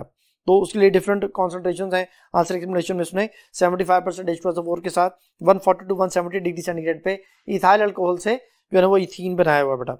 Charlie option by the dehalogenation of vicinal dihalide, vicinal dihalide होता है बेटा कि दो एडजेसेंट कार्बन पे दो हैलोजन्स का अटैच होना और उनको रिमूव करने के लिए हम जिंक को यूज करते हैं इन जो है ना वो मेथनॉल वगैरह में मोस्टली ये प्रोसेस होता है। तो इसमें फर्ज करें हमारे पास 1,2 डाइब्रोमोइथेन है, विसिनल डाइब्रोमाइड भी उसे कहते हैं, उसमें जिंक हमने ऐड किया तो वो उसके दोनों हैलोजन्स को रिमूव करके carbon carbon double bond create करता है, दो एटम माइनस हुए, again carbon carbon double bond आ गया, तो ये भी जो है वो एलिमिनेशन है।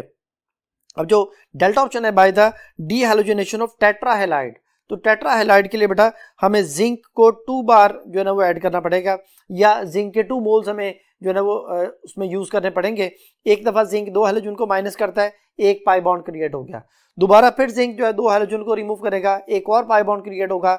तो ये बेटा अल्काइन की प्रिपरेशन है, एल्कीन की प्रिपरेशन नहीं है। तो यहाँ पे यही क्वेश्चन पूछा गया था कि कौन सा मेथड जो है वो एल्कीन को प्रिपेयर करने के लिए यूज नहीं हो सकता, तो बेटा वो डेल्टा ऑप्शन है। तो इस क्वेश्चन का आंसर हुआ डेल्टा ऑप्शन। ये बेटा other methods to prepare alkene जो है उसमें कॉल्ब इलेक्ट्रोलाइटिक मेथड है बेटा। कॉल्ब इलेक्ट्रोलाइटिक मेथड में हम सक्सिनिक एसिड का सॉल्ट लेते हैं, यहाँ से अगर मैं सोडियम थोड़ी देर के लिए हटा दूं और यहाँ पे हाइड्रोजन मेंशन कर दूं तो बेटा ये सक्सिनिक एसिड है। सक्सिनिक एसिड में हम हाइड्रोजन को रिमूव करते हैं, कैसे रिमूव करते हैं कि एसिड को बेस के साथ मिलाते हैं, सॉल्ट बनता है, सोडियम सक्सिनेट हमारे पास आ गया। अब सोडियम सक्सिनेट जो है उसको हम उसकी इलेक्ट्रोलिसिस करते हैं, उसका सोल्यूशन बनाते हैं वाटर में और उसकी इलेक्ट्रोलिसिस की जाती है, that is called Kolbe electrolysis. Alkene की प्रिपरेशन का जो है ना वो अदर मेथड में आता ही है। अब बच्चों को समझाने के लिए मैं ये कहता हूँ कि ये इन दो कार्बन में डबल बॉन्ड क्रिएट होगा, ये आ गया CH2 डबल बॉन्ड CH2 क्योंकि यहाँ भी मेंशन किया गया बेटा, और ये कार्बन डाइऑक्साइड, ये दूसरा कार्बन डाइऑक्साइड, ये 2 कार्बन डाइऑक्साइड आ गए। ये 2 Na जो हैं वो इधर से वाटर को ब्रेक करेंगे, 2 OH यानी 2 Na और 2 OH मिलके ये इसके साथ ये भी इसके साथ मिलके 2 NaOH बना देगा और बाकी हाइड्रोजन गैस से जो नेगेटिव आयन है, ये जो सक्सिनेट आयन है, ये एनोड पे जाएंगे। एनोड पॉजिटिव प्लेट है, एनोड पे हमेशा ऑक्सीडेशन होती है, ये अपने एक्स्ट्रा इलेक्ट्रॉन लूज करेगा, फ्री रेडिकल बनेगा। फ्री रेडिकल्स में 2 इलेक्ट्रॉन इसने लूज करके फ्री रेडिकल जो बनाया वो अनस्टेबल है, शॉर्ट लिव्ड है, वो अपने स्ट्रक्चर को ब्रेक करेगा। ये carbon to carbon structure break होता है, ये भी कार्बन कार्बन स्ट्रक्चर ब्रेक होता है, यहाँ से एक इलेक्ट्रॉन इधर, ये इधर, इसी तरह ये इधर और ये इधर, तो ये 2 कार्बन डाइऑक्साइड और ये फ्री रेडिकल जो है इधर डबल बॉन्ड क्रिएट करते हैं, तो हमारे पास अल्कीन फॉर्मेशन हो जाती है। इसी तरह जो है ना वो एट कैथोड जो है वो रिएक्शन होता है, कैथोड पे पहले जो है ना वाटर इलेक्ट्रॉन एक्सेप्ट करता है, जैसे ये वाटर आ गया जी हमारे पास, ये 2 इलेक्ट्रॉन जो एनोड पे छोड़े जाते हैं वो कैथोड के पास आते हैं, ये हाइड्रोजन गैस बन के सेपरेट होता है और 2 OH आयन आ जाते हैं। वो 2 सोडियम जो यहाँ से रिलीज हुए थे, ये वाले 2 सोडियम, ये 2 OH के साथ मिल के जो है ना वो हमारे पास इसको सोडियम हाइड्रोक्साइड में कन्वर्ट कर देते हैं, जो कि हमारा ये वाला प्रोडक्ट है। तो इस तरह से 2 प्रोडक्ट हमें हासिल होते हैं एट एनोड और 2 प्रोडक्ट हमें हासिल होते हैं एट कैथोड। तो ये इसका मैकेनिज्म मैंने आपको कॉन्सेप्ट समझा दिया। अब बेटा नेक्स्ट जो कॉन्सेप्ट है वो है जो ना अबाउट आप कह सकते हैं कि जो ना वो हाइड्रोजिनेशन ऑफ अल्काइन।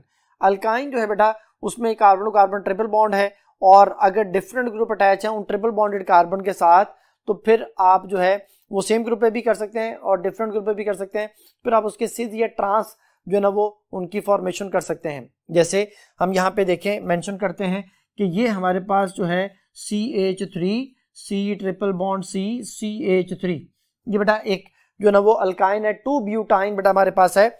इसमें मैं हाइड्रोजन ऐड करना चाहता हूं, तो हाइड्रोजन ऐड अगर हम करेंगे सिंपल प्लाटियम यूज कर लें या सिंपल प्लाटिनम यूज कर लें, तो रिएक्शन जाके अल्केन पे ब्यूटेन पे एंड होगा। मैं चाहता हूं रिएक्शन अल्कीन पे स्टॉप हो जाए, तो इसमें हाइड्रोजिनेशन हम करना चाहते हैं, हो जाएगी हाइड्रोजिनेशन, सेम साइड पे हो जाएगी, लेकिन हमें प्लाटियम के साथ बेरियम सल्फेट यूज करना पड़ता है। और एक पॉइजनिंग के लिए, कैटालिटिक पॉइजनिंग के लिए खुद से हम इसमें क्विनोलिन ऐड करते हैं, तो क्विनोलिन ऐड कर दी और प्लाटियम बेरियम सल्फेट, ये तीनों चीज़ों का मिक्सर लिंडलर कैटलिस्ट कहलाता है, जो बड़ा अल्कीन जो ना सिस अल्कीन हमारे पास बनाता है। इसमें carbon to carbon double bond create होता है, दोनों हाइड्रोजन सेम साइड पे आ जाते हैं, ये CH3 बेटा इधर आ गया, ये CH3 आ गया, तो ये सिस अल्कीन जो है वो हमारे पास इसमें फॉर्मेशन हो गई। इसी तरह अगर इसी 2 ब्यूटाइन में हम हाइड्रोजन ऐड करते हैं, लेकिन उसमें हम सोडियम और लिक्विड अमोनिया जो कि -33 बेटा उससे भी लो टेम्परेचर पे, -33 तो उसका बॉइलिंग पॉइंट है, उससे भी लो टेम्परेचर पे हम जो ना जब अमोनिया को सोडियम के साथ यूज करते हैं, हाइड्रोजनेशन करते हैं, तो ये हाइड्रोजन जो है बेटा ये इस तरह से ऐड होती है कि एक हाइड्रोजन इधर आ जाती है और एक हाइड्रोजन इस जो ना कार्बन पे आ जाती है। अब ये ट्रांस प्रोडक्ट हमारे पास जो है वो बनता है, और इसमें इसका पूरा नेम जो होगा वो ट्रांस 2 ब्यूटीन होगा। तो ये ट्रांस अल्कीन बनाने के लिए बेटा इसको जो ना वो बिर्च रिडक्शन बोला जाता है, और वो लिंडलर कैटलिस्ट जो है वो सिस अल्कीन बनाने के लिए यूज होता है। तो बेटा देखते हैं अब इससे रिलेटेड एक क्वेश्चन है। बेटा स्ट्रक्चर आपके सामने है, उसमें स्ट्रक्चर में RC ट्रिपल बॉन्ड C के बाद R है, और उसमें 2 तरफ एरोज हैं, जैसे ये मैंने एरोज अभी आपके सामने लगाए हैं। इसमें कहते हैं X और Y जो है वो हमारे पास मौजूद है, और आगे लिखा है क्वेश्चन कि X and Y are geometrical isomers. X और Y जो है वो ज्योमेट्रिकल आइसोमर्स हैं। ज्योमेट्रिकल आइसोमर मीन कि वो सिस ट्रांस आइसोमर्स हैं। तो उसमें पूछ रहा है कि X जो है वो क्या होगा, Y क्या होगा।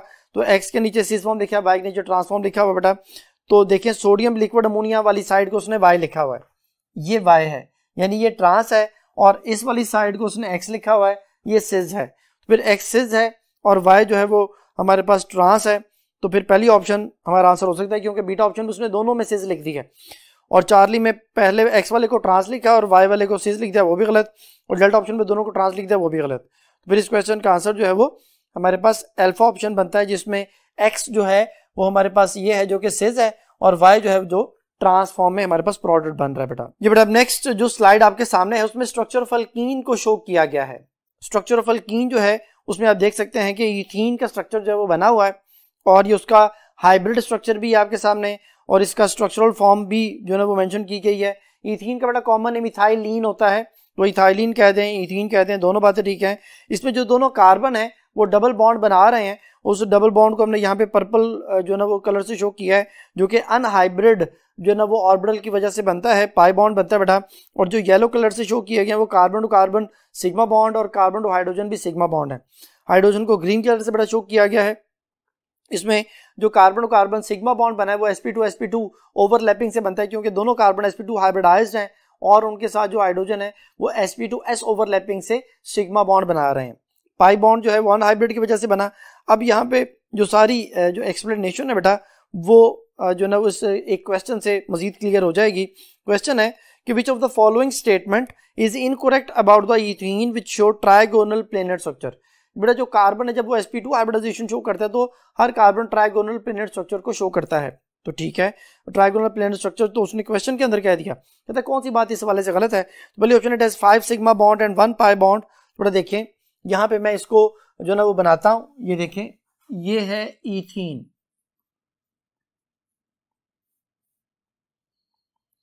जो मैंने अभी आपको थोड़ी देर पहले कॉन्सेप्ट समझाया कि नंबर ऑफ सिग्मा बॉन्ड निकालने के लिए टोटल एटम -1।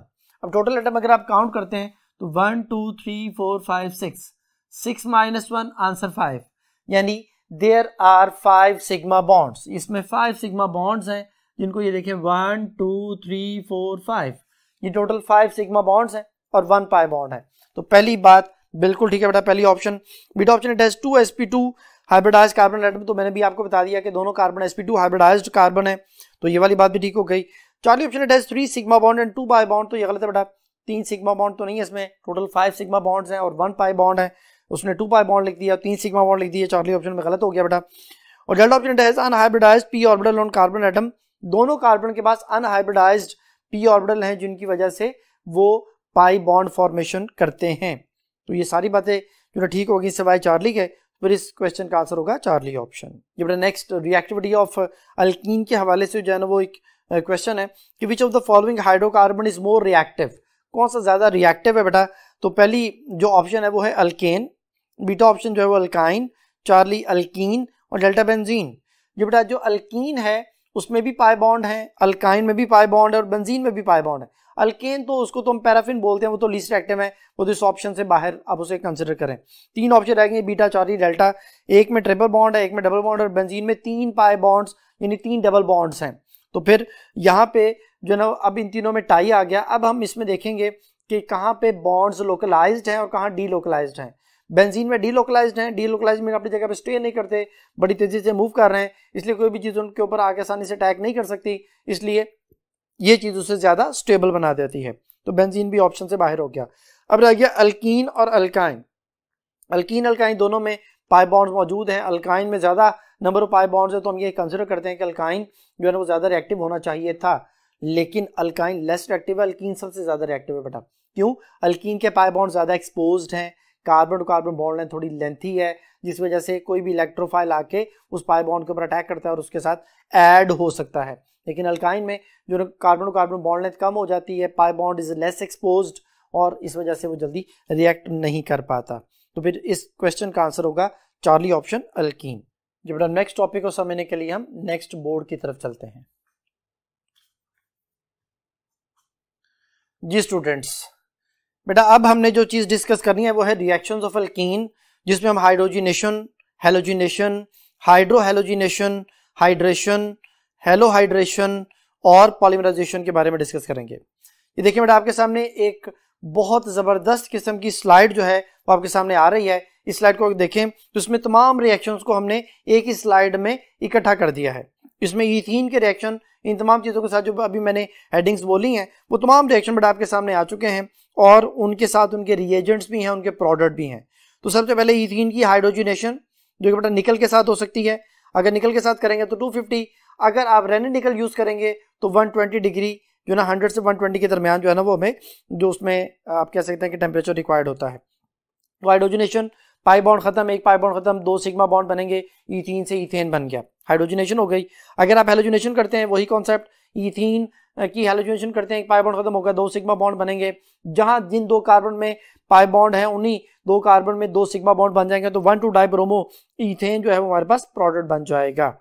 और जो थर्ड नंबर पे है वो है हमारे पास हाइड्रोहेलोजिनेशन, यानी हेलोजन और हाइड्रोजन 2 एटम ऐड हो रहे हैं। इसमें अगर सिमेट्रिकल अल्कीन है बेटा तो फिर जो है ना हमारे पास कोई रूल अप्लाई नहीं होता, लेकिन अगर अनसिमेट्रिकल अल्कीन है तो फिर जो हेलो हमारे पास जो ना वो हाइड्रोजन है या हाइड्रोहेलोजन है, इसकी जो एडिशन है वो मार्कोनी के रूल के मुताबिक होती है, जिसमें हम ये कहते हैं कि negative part goes to that carbon which has less number of hydrogen, और ये जो है ना उसमें पहले कार्बोकैटाइन बनता है, बाद में नेगेटिव पार्ट जो है वो आके ऐड होता है, यानी उसमें पहले हाइड्रोजन ऐड होता है, बाद में नेगेटिव पार्ट जो यहाँ पे हैलोजन होगा वो ऐड होता है। तो ये अभी सिमेट्रिकल अल्कीन ईथीन है, तो फिर इसमें HBr की एडिशन से इथाइल ब्रोमाइड जो है वो हमारे पास बन जाएगा, ब्रोमोइथेन भी उसे कहते हैं।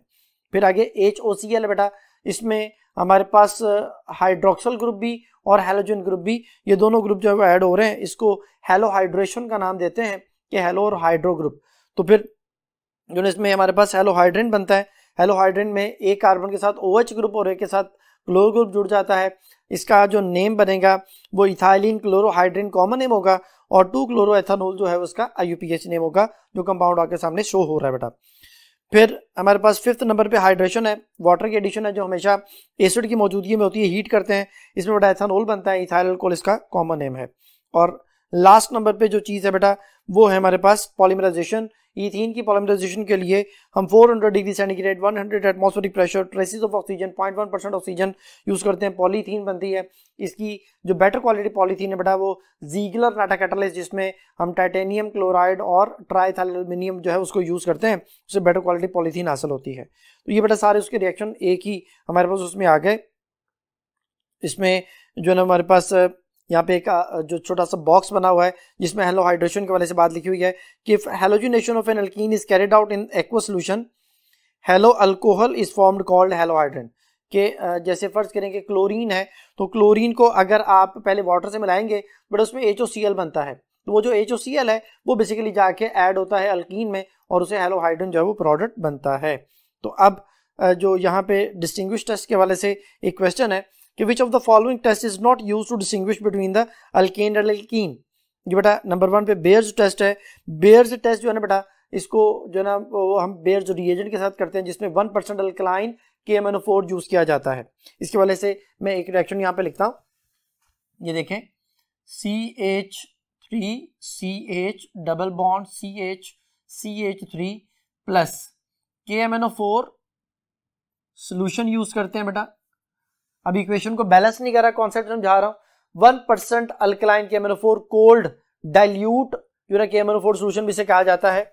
ये बेयर्स रिएजेंट है, इसमें जिन 2 कार्बन में डबल बॉन्ड है उनके पास 2 OH आ जाते हैं, so product is called glycol.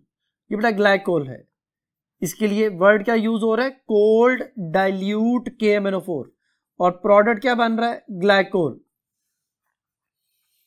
लेकिन अगर यहां पे आ जाए हॉट कंसंट्रेटेड KMnO4 तो फिर क्या करना है, अगर यही वाला रिएक्शन हम हॉट कंसंट्रेटेड KMnO4 के साथ करें तो फिर क्या होगा बेटा। ये रिएक्शन बेटा 13 चैप्टर में मेंशन है, ऑक्सीडेटिव क्लीवेज हम इसे बोलते हैं।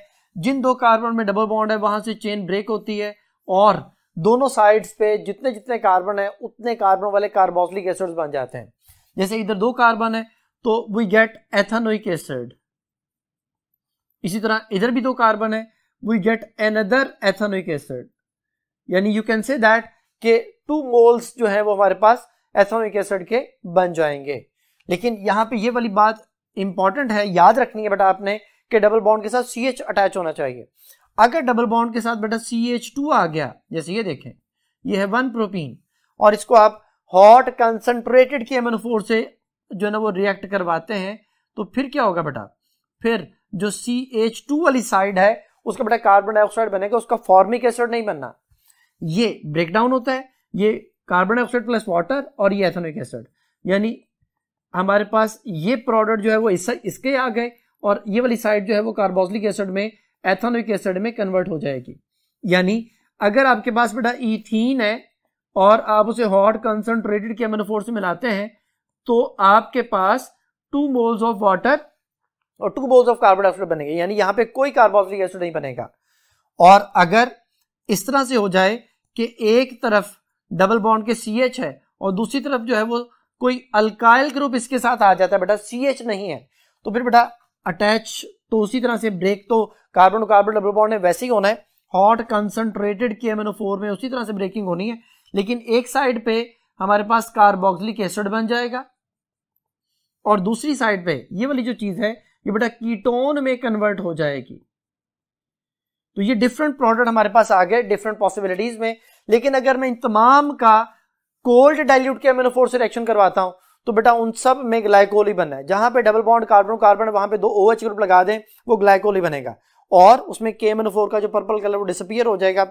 ये अनसैचुरेशन का टेस्ट है। इसी तरह अनसैचुरेशन का एक और टेस्ट है जिसमें ब्रोमीन वाटर टेस्ट हम करते हैं, जिसमें हम अल्कीन को मिलाते हैं ब्रोमीन के साथ और वो ब्रोमीन का जो कलर है वो डिसअपीयर हो जाता है। वो जो ऑरेंज या रेडिश ब्राउन कलर है वो डिसअपीयर हो जाता है, जो कि हम कहते हैं कि अनसैचुरेशन की प्रेजेंस को शो कर रहा होता है। तो यहाँ पे क्वेश्चन था कि which of the following test is not used to distinguish between alkane and alkene. Alkane में कौन सा टेस्ट जो है वो डिस्टिंग्विश नहीं कर सकता। तो पहले ऑप्शन है बेयर्स टेस्ट, ये बेटा सैचुरेशन का टेस्ट है, मैंने अभी बोल दिया, तो ये तो डिस्टिंग्विश करने के लिए यूज करते हैं। बीटा ऑप्शन ब्रोमीन CCl4 में, ब्रोमीन जो CCl4 में है ये नॉन पोलर सॉल्वेंट के अंदर होता है और इसी में कलर डिसअपीयर होता है बेटा। और जो क्लोरीन इन टेट्राक्लोराइड है ये भी जो है ना इसमें भी जो है ना वो क्लोरीन रिएक्ट कर जाएगा इसके साथ अल्कीन के साथ, लेकिन ये अल्केन से रिएक्टर CCl4 में नहीं कर सकता क्योंकि इसके लिए डिफ्यूज सनलाइट की जरूरत होती है। तो टॉलरेंस टेस्ट बेटा आ जाता है जो कि जो ना वो बेसिकली अल्काइन का टेस्ट है, ये अल्कीन अल्केन का नहीं है। तो ये नीचे आंसर एक्सप्लेनेशन में AgNO3+ NH4OH ammoniacal silver nitrate solution test भी इसे कहते हैं, जिसमें जो अल्काइंस हैं वो वाले अल्काइन जो टर्मिनल अल्काइन है जिनमें ट्रिपल बॉन्डेड कार्बन के साथ लाजमी तौर पे हाइड्रोजन अटैच हो वो ये रिएक्शन करते हैं, उसमें व्हाइट पेपटी बनते हैं जो डाइसिल्वर स्लाइड के यहाँ पे बने हुए हैं, ये व्हाइट पेपटी होते हैं और ये अल्काइन की प्रेजेंस को शो करते हैं। अल्कीन अल्केन के लिए ये नहीं होते। तो फिर इस क्वेश्चन का आंसर होगा डेल्टा ऑप्शन। नेक्स्ट क्वेश्चन जो है ना वो बेस टेस्ट के हवाले से है कि the test for unsaturation of organic compound is carried out by treating alkene with 1% dilute alkaline KMnO4 solution. 1% dilute जो है वो अल्कलाइन KMnO4 सॉल्यूशन को बेयर्स रिएजेंट बेटा बोला जाता है। वो कहता है कि जी हम उसको अनसैचुरेशन के टेस्ट के तौर पर यूज करते हैं। The colour of KMnO4 is discharged with the formation of main product. उसमें मेन प्रोडक्ट जो है वो कौन सी चीज बनती है, तो मैंने भी आपको बताया कि कोल्ड डाइल्यूट में हमेशा ग्लाइकोल बनता है। पहले option ethylene glycol, beta option glyoxal, Charlie propylene glycol, delta oxalic acid. अब यहाँ पे 2 ग्लाइकोल आ गए हैं, तो चूंकि स्टार्टिंग जो अल्कीन है वो इथीन था तो इथाइलिन ग्लाइकोल होगा। अगर स्टार्टिंग अल्कीन प्रोपाइलिन होता या प्रोपीन होता तो प्रोपाइलिन ग्लाइकोल उसका आंसर होता। अभी आंसर जो है हमारा अल्फा ऑप्शन होगा। आंसर एक्सप्लेनेशन जो है उसने उसमें रिएक्शन दे दिया हुआ है, तो इसका answer alpha option. Next question, hot concentrated KMnO4 के सॉल्यूशन के हवाले से बेटा, when different alkenes are treated with hot concentrated KMnO4 solution different products are obtained. कहते हैं डिफरेंट प्रोडक्ट बनते हैं अगर डिफरेंट अल्कीन को आप हॉट कंसंट्रेटेड KMnO4 से मिलाते हैं। विच of the following alkenes produce 2 moles of carboxylic acid.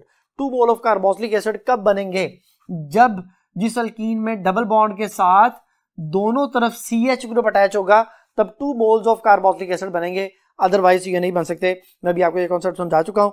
बड़ा CH डबल बॉन्ड CH सिर्फ बीटा में है क्योंकि अल्फा इथीन है, इसमें 2 मोल कार्बन डाइऑक्साइड बनेंगे, हम डिस्कस कर चुके हैं। इसी तरह जो चार्ली उसमें दोनों जो कार्बन है जो डबल बॉन्डेड कार्बन के पास हाइड्रोजन नहीं है तो 2 कीटोन बन जाएंगे, और जो चार्ली ऑप्शन है उसमें 1 कार्बोक्सिलिक बनेगा जैसे ये मेंशन किया और 1 कीटोन बनेगा। तो फिर हमारा आंसर जो होगा इस क्वेश्चन का वो बीटा ऑप्शन। क्वेश्चन नंबर जो है बेटा नेक्स्ट जो हमारे पास क्वेश्चन है वो बेसिकली मार्कोनिकव रूल के हवाले से है। मार्कोनिकव रूल जो है वो बेटा अनसिमेट्रिकल अल्कीन पे अप्लाई होता है। अनसिमेट्रिकल अल्कीन मैंने भी जो ना वो आपको थोड़ी देर पहले डिस्कस किया था इसको, कि ये देखें बेटा जिन 2 कार्बन में डबल बॉन्ड है अगर उनके पास हाइड्रोजन इक्वल नहीं है तो ये अनसिमेट्रिकल अल्कीन है। इसमें आप कोई रिएजेंट जैसे HBr है वो ऐड करते हैं, ये एक अनसिमेट्रिकल रिएजेंट है। इस अनसिमेट्रिकल रिएजेंट में ये नेगेटिव ये पॉजिटिव, तो फिर इसमें होता क्या है पहले बेटा, सबसे पहले जो हाइड्रोजन ऐड होता है इसको बोलते हैं रिचर गेट रिचर, यानी जिस कार्बन के पास हाइड्रोजन ज्यादा है, कौन सा कार्बन, जो डबल बॉन्डेड कार्बन है, अगर उसमें उस कार्बन के पास जिसके पास हाइड्रोजन ज्यादा है उसके पास पहले हाइड्रोजन चला जाएगा।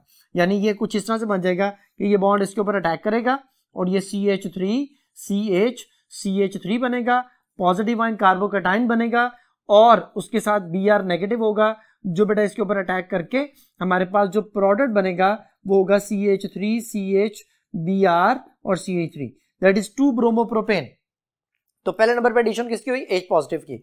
इस वजह से हम ये कहते हैं कि अल्कीन्स के जो रिएक्शंस हैं वो हमेशा जो एडिशन वाले खास तौर पे इस तरह के जो रिएक्शंस हैं वो सारे के सारे इलेक्ट्रोफिलिक एडिशन मैकेनिज्म को फॉलो करते हैं बेटा, क्योंकि हाइड्रोजन पहले ऐड हो रहा है।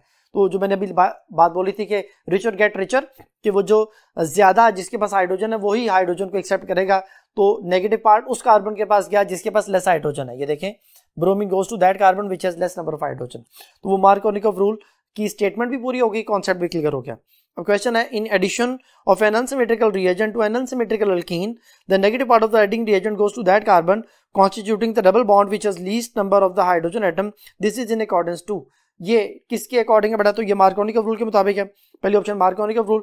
बीटा ऑप्शन जो है वो सिज्विक मैक्सिमम कोवलेंसी रूल है कि कोई भी बॉन्ड कितने मैक्सिमम कोवलेंट बॉन्ड बना सकता है, ये वो कॉन्सेप्ट है बेटा।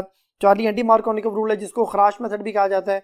यही रिएक्शन, ये जो मैंने भी आपके सामने रिएक्शन लिखा है, अगर इसको हाइड्रोजन पर ऑक्साइड की मौजूदगी में करवाएं तो एंटी मार्कोनिकोव रूल अप्लाई होगा और जो ब्रोमीन है वो उस कार्बन के पास चली जाएगी जिसके पास ज्यादा हाइड्रोजन है। ये एंटी मार्कोनिकोव रूल कहलाता है बेटा। और डेल्टा ऑप्शन हुर्ट्ज रूल है, ये इलेक्ट्रॉन की फिलिंग इन द जो है वो एटॉमिक ऑर्बिटल्स के हवाले से है बेटा। तो फिर इस क्वेश्चन का आंसर होगा अल्फा ऑप्शन। नेक्स्ट क्वेश्चन है बेटा, catalytic hydrogenation of alkene is used in the laboratory as well as in the industry. In industry it is used for the manufacturing of the vegetable ghee from vegetable oil. बेटा वो कहते हैं कि catalytic hydrogenation alkyne की जो है वो laboratory में, इंडस्ट्री में, दोनों में अप्लाई होती है। इंडस्ट्री में जो वेजिटेबल ऑयल से हम वेजिटेबल घी बनाते हैं उसमें इसको यूज किया जाता है। In the laboratory it is used as synthetic method, chemical analysis of this reaction involve. कहते हैं इसका जो केमिकल एनालिसिस है इस रिएक्शन का, उसमें कौन कौन सी चीजें इन्वॉल्व होती हैं। पहली ऑप्शन है qualitative analysis only, beta option जो है वो हमारे पास क्वांटिटेटिव एनालिसिस ओनली, और चार्ली ऑप्शन है both A and B, delta option है नाइदर नॉर बी। बड़ा ये क्वांटिटेटिव एनालिसिस के लिए यूज होता है जो कि बीटा में मेंशन है, तो फिर इस क्वेश्चन का आंसर होगा बीटा ऑप्शन।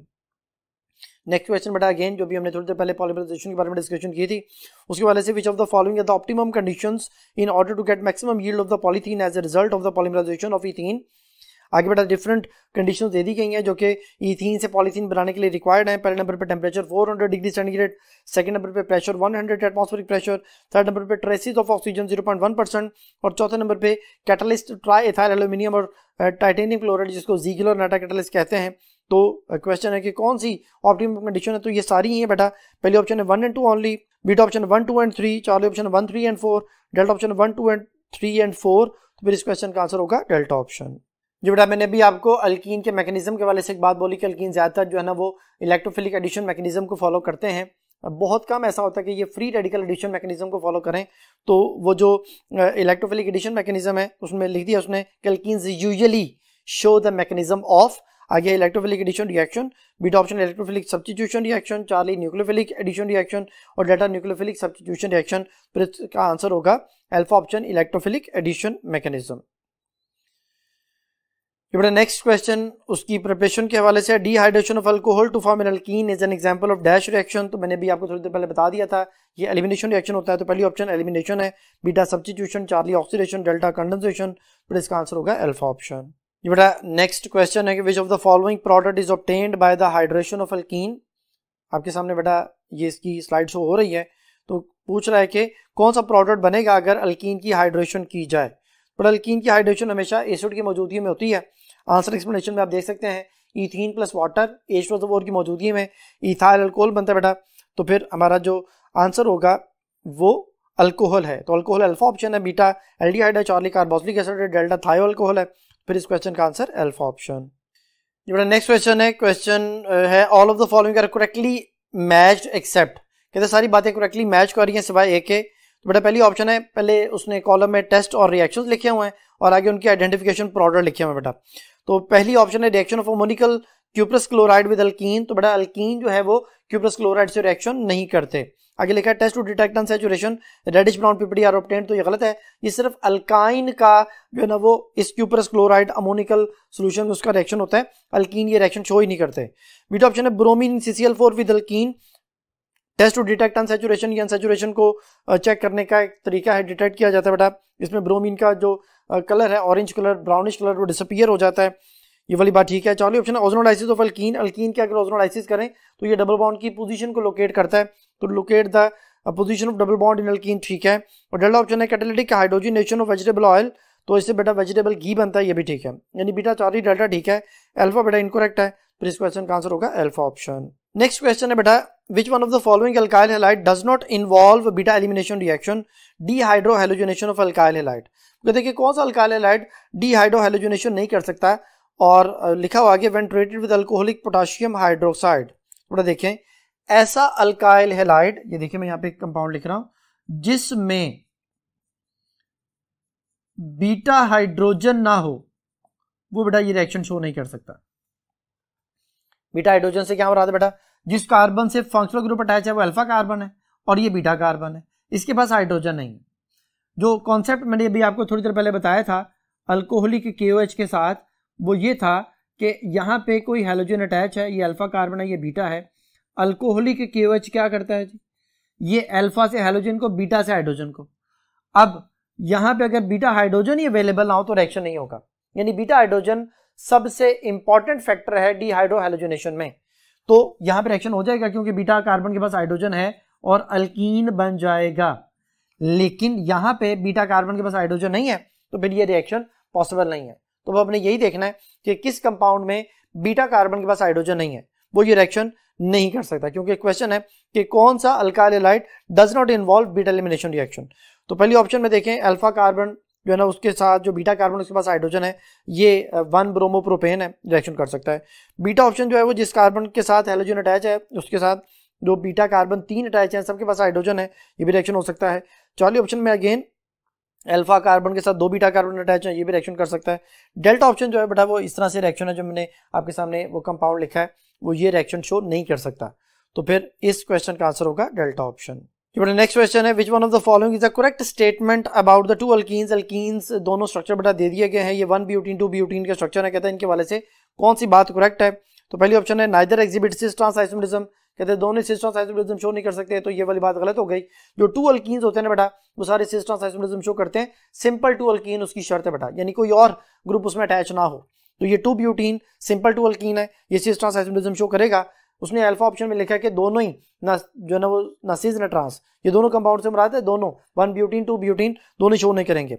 बीटा ऑप्शन है neither react with hydrogen to form butane, कहते हैं दोनों ही हाइड्रोजन से रिएक्ट करके ब्यूटेन ही बना सकते, तो ये वाली बात भी गलत है, दोनों हाइड्रोजनेशन करके ब्यूटेन बनाएंगे। चौथी ऑप्शन है neither react with bromine to give 1,4 dibromobutane, कहता है दोनों ही ब्रोमीन से रिएक्शन करके जो है ना 1,4 डाइब्रोमोब्यूटेन नहीं बना सकते। थोड़ा देखें इसको, यहाँ पे अगर हम रिएक्शन की सूरत में लिखते हैं तो ये हमारे पास जो ना वो 1 ब्यूटीन है, 1 ब्यूटीन में अगर हम ब्रोमीन ऐड करते हैं in the presence of CCl4 तो क्या होगा बेटा, रिएक्शन होगा। ये 2 कार्बन में पाई बॉन्ड, इनके सिग्मा बॉन्ड 2 जनरेट होने, एक पाई बॉन्ड के खत्म होने पे 2 सिग्मा बॉन्ड बनते हैं। ये इस तरह से हमारे पास 1,2 डाइब्रोमो ब्यूटेन बन जाएगा। अब ये 1,4 नहीं बन रहा। इसी तरह अगर आपके पास 2 ब्यूटीन है बेटा तो जिन 2 कार्बन में डबल बॉन्ड है ब्रोमीन बेटा उन्हीं 2 कार्बन के पास आके अटैच होगा, तो ये 2,3 डाइब्रोमो ब्यूटेन बनेगा। तो इसका मतलब है कि यहां पे भी हमारे पास जो है वो 1,4 डाइब्रोमो ब्यूटेन नहीं बन रहा। तो उसने 4 ऑप्शन में ये लिखा था कि दोनों ही ब्रोमीन से रिएक्ट करके 1,4 डाइब्रोमो ब्यूटेन नहीं बनाएंगे, तो ठीक है, ये वाली बात ठीक हो गई। डेल्टा ऑप्शन है neither may be oxidized by alkaline KMnO4 to a diol, कहते कोई भी चीज जो है वो डायोल में कन्वर्ट नहीं हो सकती, तो ये दोनों ही डायोल बनाएंगे अगर KMnO4 cold dilute form solution के साथ इसको मिलाया जाए। जो डेल्टा भी गलत हो गया, तो अल्फा बीटा डेल्टा गलत है, चार्ली ठीक है, तो इस क्वेश्चन का आंसर होगा चार्ली ऑप्शन। जी बेटा अब हम अल्काइन को डिस्कस करने के लिए बोर्ड नंबर 1 की तरफ चलते हैं। जी स्टूडेंट्स, बेटा अब हमने अल्काइन के बारे में डिस्कस करना है, तो सबसे पहले हम उसकी नोमेनक्लेचर को डिस्कस करेंगे। नोमेनक्लेचर के लिए बेटा वही रूल्स हैं जो अल्कीन्स के लिए हैं, यानी अल्कीन में हम कहते थे कि डबल बॉन्ड को प्रेफर किया जाएगा, उस एंड से नंबरिंग की जाएगी जिस एंड से डबल बॉन्ड को स्मॉलर नंबर मिलेगा। The same with the case for alkynes. Alkynes में भी हम ट्रिपल बॉन्ड वाली साइड से नंबरिंग करेंगे, उसको स्मॉलर नंबर प्रोवाइड करेंगे। ग्रुप को हमने प्रेफर नहीं करना, वो जो मिथाइल इथाइल वगैरह ग्रुप अटैच होंगे उनको स्मॉलर नंबर प्रोवाइड नहीं करना, उनकी तरफ से नंबरिंग नहीं करनी, बल्कि ट्रिपल बॉन्ड वाली साइड से नंबरिंग करेंगे। जैसे इस कंपाउंड के केस में देखें, इधर ट्रिपल बॉन्ड नंबर 1 पे है और इधर से सेकंड नंबर पे मिथाइल है, तो ट्रिपल बॉन्ड वाली साइड से नंबरिंग होगी 1 2 3 4 5 6, टोटल 6 कार्बन है, तो ये हेक्साइन बन जाएगा ट्रिपल बॉन्ड की वजह से। हेक्स 6 कार्बन के लिए, YNE ट्रिपल बॉन्ड के लिए, तो 1 हेक्साइन हो जाएगा, और 5 पे मिथाइल, तो 5 मिथाइल 1 हेक्साइन। लेकिन अगर बेटा डबल बॉन्ड और ट्रिपल बॉन्ड आ जाए तो फिर हमने क्या करना है, तो फिर हम ये देखेंगे कि क्या डबल बॉन्ड और ट्रिपल बॉन्ड की पोजीशन सेम है। अभी मैंने यहाँ पे नंबरिंग की है डबल बॉन्ड वाली साइड से, किस साइड से डबल बॉन्ड नंबर 1 पे है और जो है वो ट्रिपल बॉन्ड 3 पे है। लेकिन बेटा अगर नंबरिंग ऐसे की जाए कि यहाँ पे 1 लिखा जाए, इसी तरह ये 2, ये 3 और ये 4, तो इस एंड से नंबरिंग करते हुए ट्रिपल बॉन्ड नंबर 1 पे आ रहा है और डबल बॉन्ड 3 पे आ रहा है, जो ब्लैक कलर की नंबरिंग मैंने लिखी है बेटा अभी। तो फिर इसमें जो है ना वो दोनों एंड से दोनों जो बॉन्ड्स की पोजीशन है वो सेम है कि उस एंड से हमारे पास जो है वो डबल बॉन्ड नंबर 1 पे है, इस एंड से राइट साइड से अगर नंबरिंग करते हैं तो ट्रिपल बॉन्ड नंबर 1 पे है, तो फिर हम डबल बॉन्ड को प्रेफर करेंगे अगर उनकी पोजीशन सेम होगी। तो फिर डबल बॉन्ड को जो नंबरिंग उस एंड से हो जाएगी, लिखना भी उसको पहले ही है, तो फिर ये हमारे पास बनेगा 1 ब्यूटेन, 1 पे डबल बॉन्ड है 1 ब्यूटेन और 3 YNE, तो 1 ब्यूटेन 3 आइन ये कह सकते हैं, या ब्यूट 4 कार्बन को शो कर रहा है, फिर 1N, 1 के बाद डबल बॉन्ड की जो भी पोजीशन हमारे पास जो नेम है EN वो आ जाएगा, फिर ट्रिपल बॉन्ड की पोजीशन आ जाएगी और ट्रिपल बॉन्ड की पोजीशन के बाद ट्रिपल बॉन्ड का नेम आ जाएगा, जो कि सिर्फ YNE लिखना है। इसमें बेटा एक और बात का खास याद रखना है कि अगर डबल और ट्रिपल बॉन्ड इकट्ठे आ जाएं तो फिर हमने ईन यानी ENE कंप्लीट नहीं लिखना, N इसे लिखेंगे, तो ब्यूट 1N3 आइन या 1 ब्यूटेन 3 आइन इसे लिखा जाएगा। लेकिन बेटा अगर डबल बॉन्ड और ट्रिपल बॉन्ड की पोजीशन सेम ना हो तो फिर क्या करना है, जैसे यहाँ पे देखें इस एंड से डबल बॉन्ड नंबर 1 पे है और इस एंड से ट्रिपल बॉन्ड नंबर 1 पे नहीं है, तो फिर हम उस एंड से नंबरिंग स्टार्ट करेंगे जिस एंड से किसी भी जो है ना वो बॉन्ड की को स्मॉलर नंबर जो है ना वो प्रोवाइड किया जा सके। जैसे इस एंड से नंबर 1 पे आ रहा है, इधर से 1 पे ट्रिपल बॉन्ड नहीं आ रहा, तो इधर से नंबरिंग होगी 1 2 3 4 5। अब ये लिखते हुए हमने क्या करना है, उसी तरह से डबल बॉन्ड को पहले लिखना है, चाहे उसका नंबर पहले आए या ना आए। जैसे यहाँ पे तो 1 पेंटेन 3 आइन आ गया, आप इसको पेंट 1N3 आइन भी कह सकते हैं। लेकिन यहाँ पे देखें उसी को मैंने दोबारा से 5 कार्बन लिखे हैं, लेकिन अब मैंने डबल ट्रिपल बॉन्ड की पोजीशन चेंज कर दी, ट्रिपल बॉन्ड नंबर 1 पे आ गया और ये 2 पे आ गया, इधर से नंबरिंग 1 पे ट्रिपल, इधर से अगर करें तो ये 2 पे, फिर हम उसी एंड से नंबरिंग करेंगे जिधर से किसी भी जो डबल या ट्रिपल बॉन्ड को स्मॉलर नंबर मिले। तो यहाँ पे ट्रिपल बॉन्ड को स्मॉलर नंबर मिल रहा है, तो फिर अब हम लिखेंगे कैसे, लिखते हुए हमने डबल बॉन्ड को पहले लिखना है, तो 3 पेंटेन 1 आइन इसका IUPAC नेम होगा। तो ये बेटा कुछ एग्जांपल्स हमारे सामने थी, उनको मैंने ये कंसिडर कर लिया। तो पहला MCQ आपके सामने जो है ना वो स्लाइड नजर आ रही है बेटा आपको। Consider the following structural formula of alkyne, alkyne का स्ट्रक्चरल फार्मूला ये बेटा अभी हम डिस्कस कर चुके हैं। ये सवाल में जो हमसे पूछा गया था, correct name according to the IUPAC rules is, IUPAC rule के मुताबिक मैं इसका नेम आपके सामने लिख चुका हूँ। ये बेटा 5 मिथाइल 1 हेक्साइन है, तो हम देखते हैं कि कौन सी ऑप्शन इसे मैच करती है। पहली ऑप्शन है 2 methyl 5 hexyne, beta option 5 methyl 1 hexyne, Charlie 2 methyl 1 hexyne और डेल्टा 5 मिथाइल 5 हेक्साइन। तो फिर इसका जो करेक्ट ऑप्शन बन रही है बेटा वो बीटा है, तो इस MCQ का आंसर हुआ बीटा ऑप्शन। नेक्स्ट जो हमारे पास है वो consider the following structural formula, इसमें डबल और ट्रिपल बॉन्ड की पोजीशन सेम नहीं है, तो फिर इसका correct name according to the IUPAC is. बड़ा देखें ये वाला स्ट्रक्चर हमसे पूछा गया, तो मैं अभी आपको समझा चुका हूँ। 1 पेंटेन और 3 आइन या पेंट 1N3 आइन दोनों तरह से इसका नेम लिखा जा सकता है। तो पहली ऑप्शन है 4 पेंटेन 2 आइन, दूसरी ऑप्शन हमारे पास बीटा ऑप्शन है 4 पेंटेन 3 आइन, चार्ली ऑप्शन 1 पेंटेन 3 आइन और डेल्टा ऑप्शन 1 पेंटेन 4 आइन।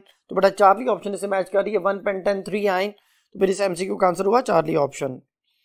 नेक्स्ट जो MCQ है वो डबल और ट्रिपल बॉन्ड की पोजीशन तो सेम है, लेकिन साथ उसके ग्रुप आ गया है, तो फिर हम देखेंगे कि अगर उनकी पोजीशन सेम हो तो फिर ग्रुप किस एंड से जो है ना वो स्मॉलर नंबर पे आता है। तो consider the following structural formula of जो है ना वो अल्कीनाइन है, अल्कीनाइन से मुराद है कि डबल बॉन्ड भी ट्रिपल बॉन्ड भी है। The correct name according to the IUPAC rules is. तो देखें ये हमारे पास कंपाउंड, इसमें डबल और ट्रिपल बॉन्ड दोनों सेम नंबर पे है, यानी दोनों एंड से अगर नंबरिंग की जाए तो 1 पे ही आ रहे हैं दोनों, तो डबल बॉन्ड वाली साइड से नंबरिंग की जाएगी जैसे इसमें हमने पढ़ा था। तो अब 1 पे पेंटेन और 4 पे आइन, लेकिन 3 पे मिथाइल है, इस केस में जिस एंड से मर्जी नंबरिंग करें मिथाइल 3rd पे ही आता है, लेकिन जो कि डबल बॉन्ड को प्रेफर किया जाता है इसलिए इधर से नंबरिंग की जाएगी। तो 3 मिथाइल 1 पेंटेन 4 आइन इसका IUPAC नेम बनेगा। तो पहली ऑप्शन है 3 मिथाइल 4 पेंटेन 1 आइन, 4 पेंटेन लिखा हुआ बेटा 1 पेंटेन आना चाहिए था, तो ये गलत हो गया। बीटा ऑप्शन 3 मिथाइल 2 पेंटेन 1 आइन, तो ये भी गलत है, 1 पेंटेन लिखना चाहिए था, 2 पेंटेन लिखा हुआ है। चौथी ऑप्शन हमारे पास है 4 मिथाइल 1 पेंटेन 4 आइन, तो ये 4 मिथाइल है, 3 मिथाइल होना चाहिए था, ये भी गलत हो गया। डेल्टा ऑप्शन है 3 मिथाइल 1 पेंटेन 4 आइन, तो ये 3 मिथाइल 1 पेंटेन 4 आइन डेल्टा ऑप्शन से मैच करता है, तो इस MCQ का आंसर हुआ डेल्टा ऑप्शन। नेक्स्ट जो टॉपिक है वो है प्रिपरेशन ऑफ अल्काइंस। स्लाइड आपके सामने है, dehydrohalogenation of vicinal dihalide reaction जो है वो दिखा दिया गया, मैंने इसको जो ना बोर्ड पे लिख लिया समझाने के लिए। बेटा डिहाइड्रो हैलोजिनेशन जब भी होगी डीहाइड्रोहैलोजनेशन के लिए आप अल्कोहलिक KOH यूज करते हैं। ये क्या करता है, ये अल्फा कार्बन से हैलोजन को रिमूव करता है, बीटा कार्बन से हाइड्रोजन को रिमूव करता है। अब यहाँ पे दोनों ही अल्फा कार्बन है और दोनों ही बीटा कार्बन भी है, तो फिर अभी हम समझने के लिए कंसिडर कर लेते हैं किसी एक को। जैसे हम कंसिडर कर लेते हैं कि जी यहाँ से हमने जो ना वो हैलोजन निकाला है और इधर से हाइड्रोजन निकालना है, तो हैलोजन निकालने के लिए हम इस बीटा को मिटा देते हैं, इसे अल्फा कंसिडर कर लेते हैं और थोड़ी देर के लिए इसे बीटा कंसिडर कर लेते हैं। हालांकि दोनों ही अल्फा दोनों बीटा कार्बन है, तो ये जो अल्कोहलिक KOH अल्फा कार्बन से हैलोजन को, बीटा कार्बन से हाइड्रोजन को माइनस करेगा, अल्फा बीटा में डबल बॉन्ड आएगा, ये जो चीज बनेगी दैट इज ब्रोमोइथीन, या फिर इसको जो नेम दिया जाएगा वो होगा विनाइल ब्रोमाइड। तो ये विनाइल ब्रोमाइड है 80 डिग्री सेंटीग्रेड पे। उसी तरह से जो ना वो एक तो KBr माइनस होता है, वाटर माइनस होता है, लेकिन वो HBr लिखा जाता है, साथ KOH है, तो दोनों रिएक्शन करके वो जो ना वो KBr वाटर वाला बना लेते हैं। विनाइल ब्रोमाइड जो है उसमें अब ये वाला अल्फा कार्बन है और ये बीटा है, अल्कोहलिक KOH ऐड किया, दोबारा से हैलोजन माइनस हुआ, इधर से हाइड्रोजन माइनस हुआ, तो फिर हैलोजन हाइड्रोजन के माइनस होने से एक और जो ना पाई बॉन्ड क्रिएट हुआ, तो ट्रिपल बॉन्ड जो हमारे पास बन चुका। तो फिर ये अल्काइन को प्रिपेयर करने का हमारे पास जो फर्स्ट मेथड आ गया, डीहाइड्रोहैलोजनेशन ऑफ विसिनल डाइहैलाइड। ये बेटा विसिनल डाइब्रोमाइड था, विसिनल डाइहैलाइड था, तो अल्काइन प्रिपेयर हो गया। दूसरा मेथड आपके सामने जो ना वो स्लाइड नजर आ रही है बेटा आपको, डीहाइलोजनेशन ऑफ टेट्राहैलाइड। टेट्राहैलाइड मीन 4 हैलोजन है बेटा, आप उसमें स्लाइड में देख सकते हैं 4 ब्रोमीन अटैच है। जिंक बेटा एक अच्छा डीहाइलोजनेटिंग एजेंट है, जिंक को हम ऐड करते हैं, वो एक वक्त में 2 हैलोजन रिमूव करता है और एक पाई बॉन्ड क्रिएट करता है। तो पहली दफा रिएक्शन हुआ, दोनों ब्रोमीन यहाँ से माइनस हो गए, जिंक के साथ ZnBr2 बन गया और ये 1,2-डाइब्रोमोइथीन बन गया। 1,2-डाइब्रोमोइथीन जो है उसमें दोबारा से जिंक ऐड किया और उसने बाकी दोनों ब्रोमीन भी माइनस कर दिया और अल्काइन प्रिपेयर हो गया। तो ये टेट्राहेलोअल्केन जो है हमारे पास, उससे जो ना वो अल्काइन प्रिपेयर हो गया। ये सेकंड मेथड आ गया। तो ये जो ना वो 2 मेथड जो उसने मेंशन किए हुए थे हमारे कोर्स में, उन दोनों को हमने डिस्कस कर लिया।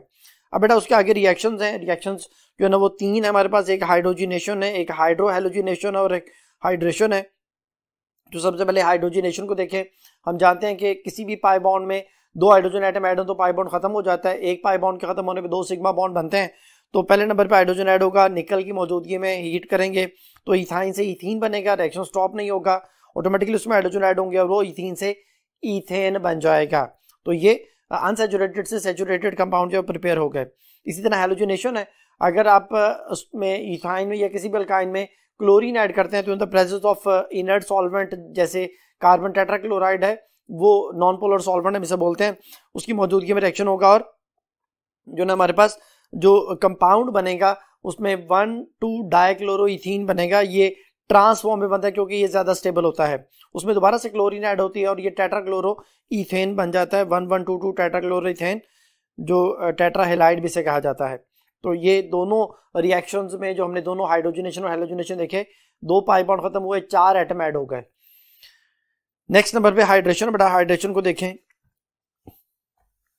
इथाइन में वाटर ऐड होता है, वाटर की एडिशन को हाइड्रेशन कहा जाता है। AgSO4 और H2SO4 की मौजूदगी में रिएक्शन होता है।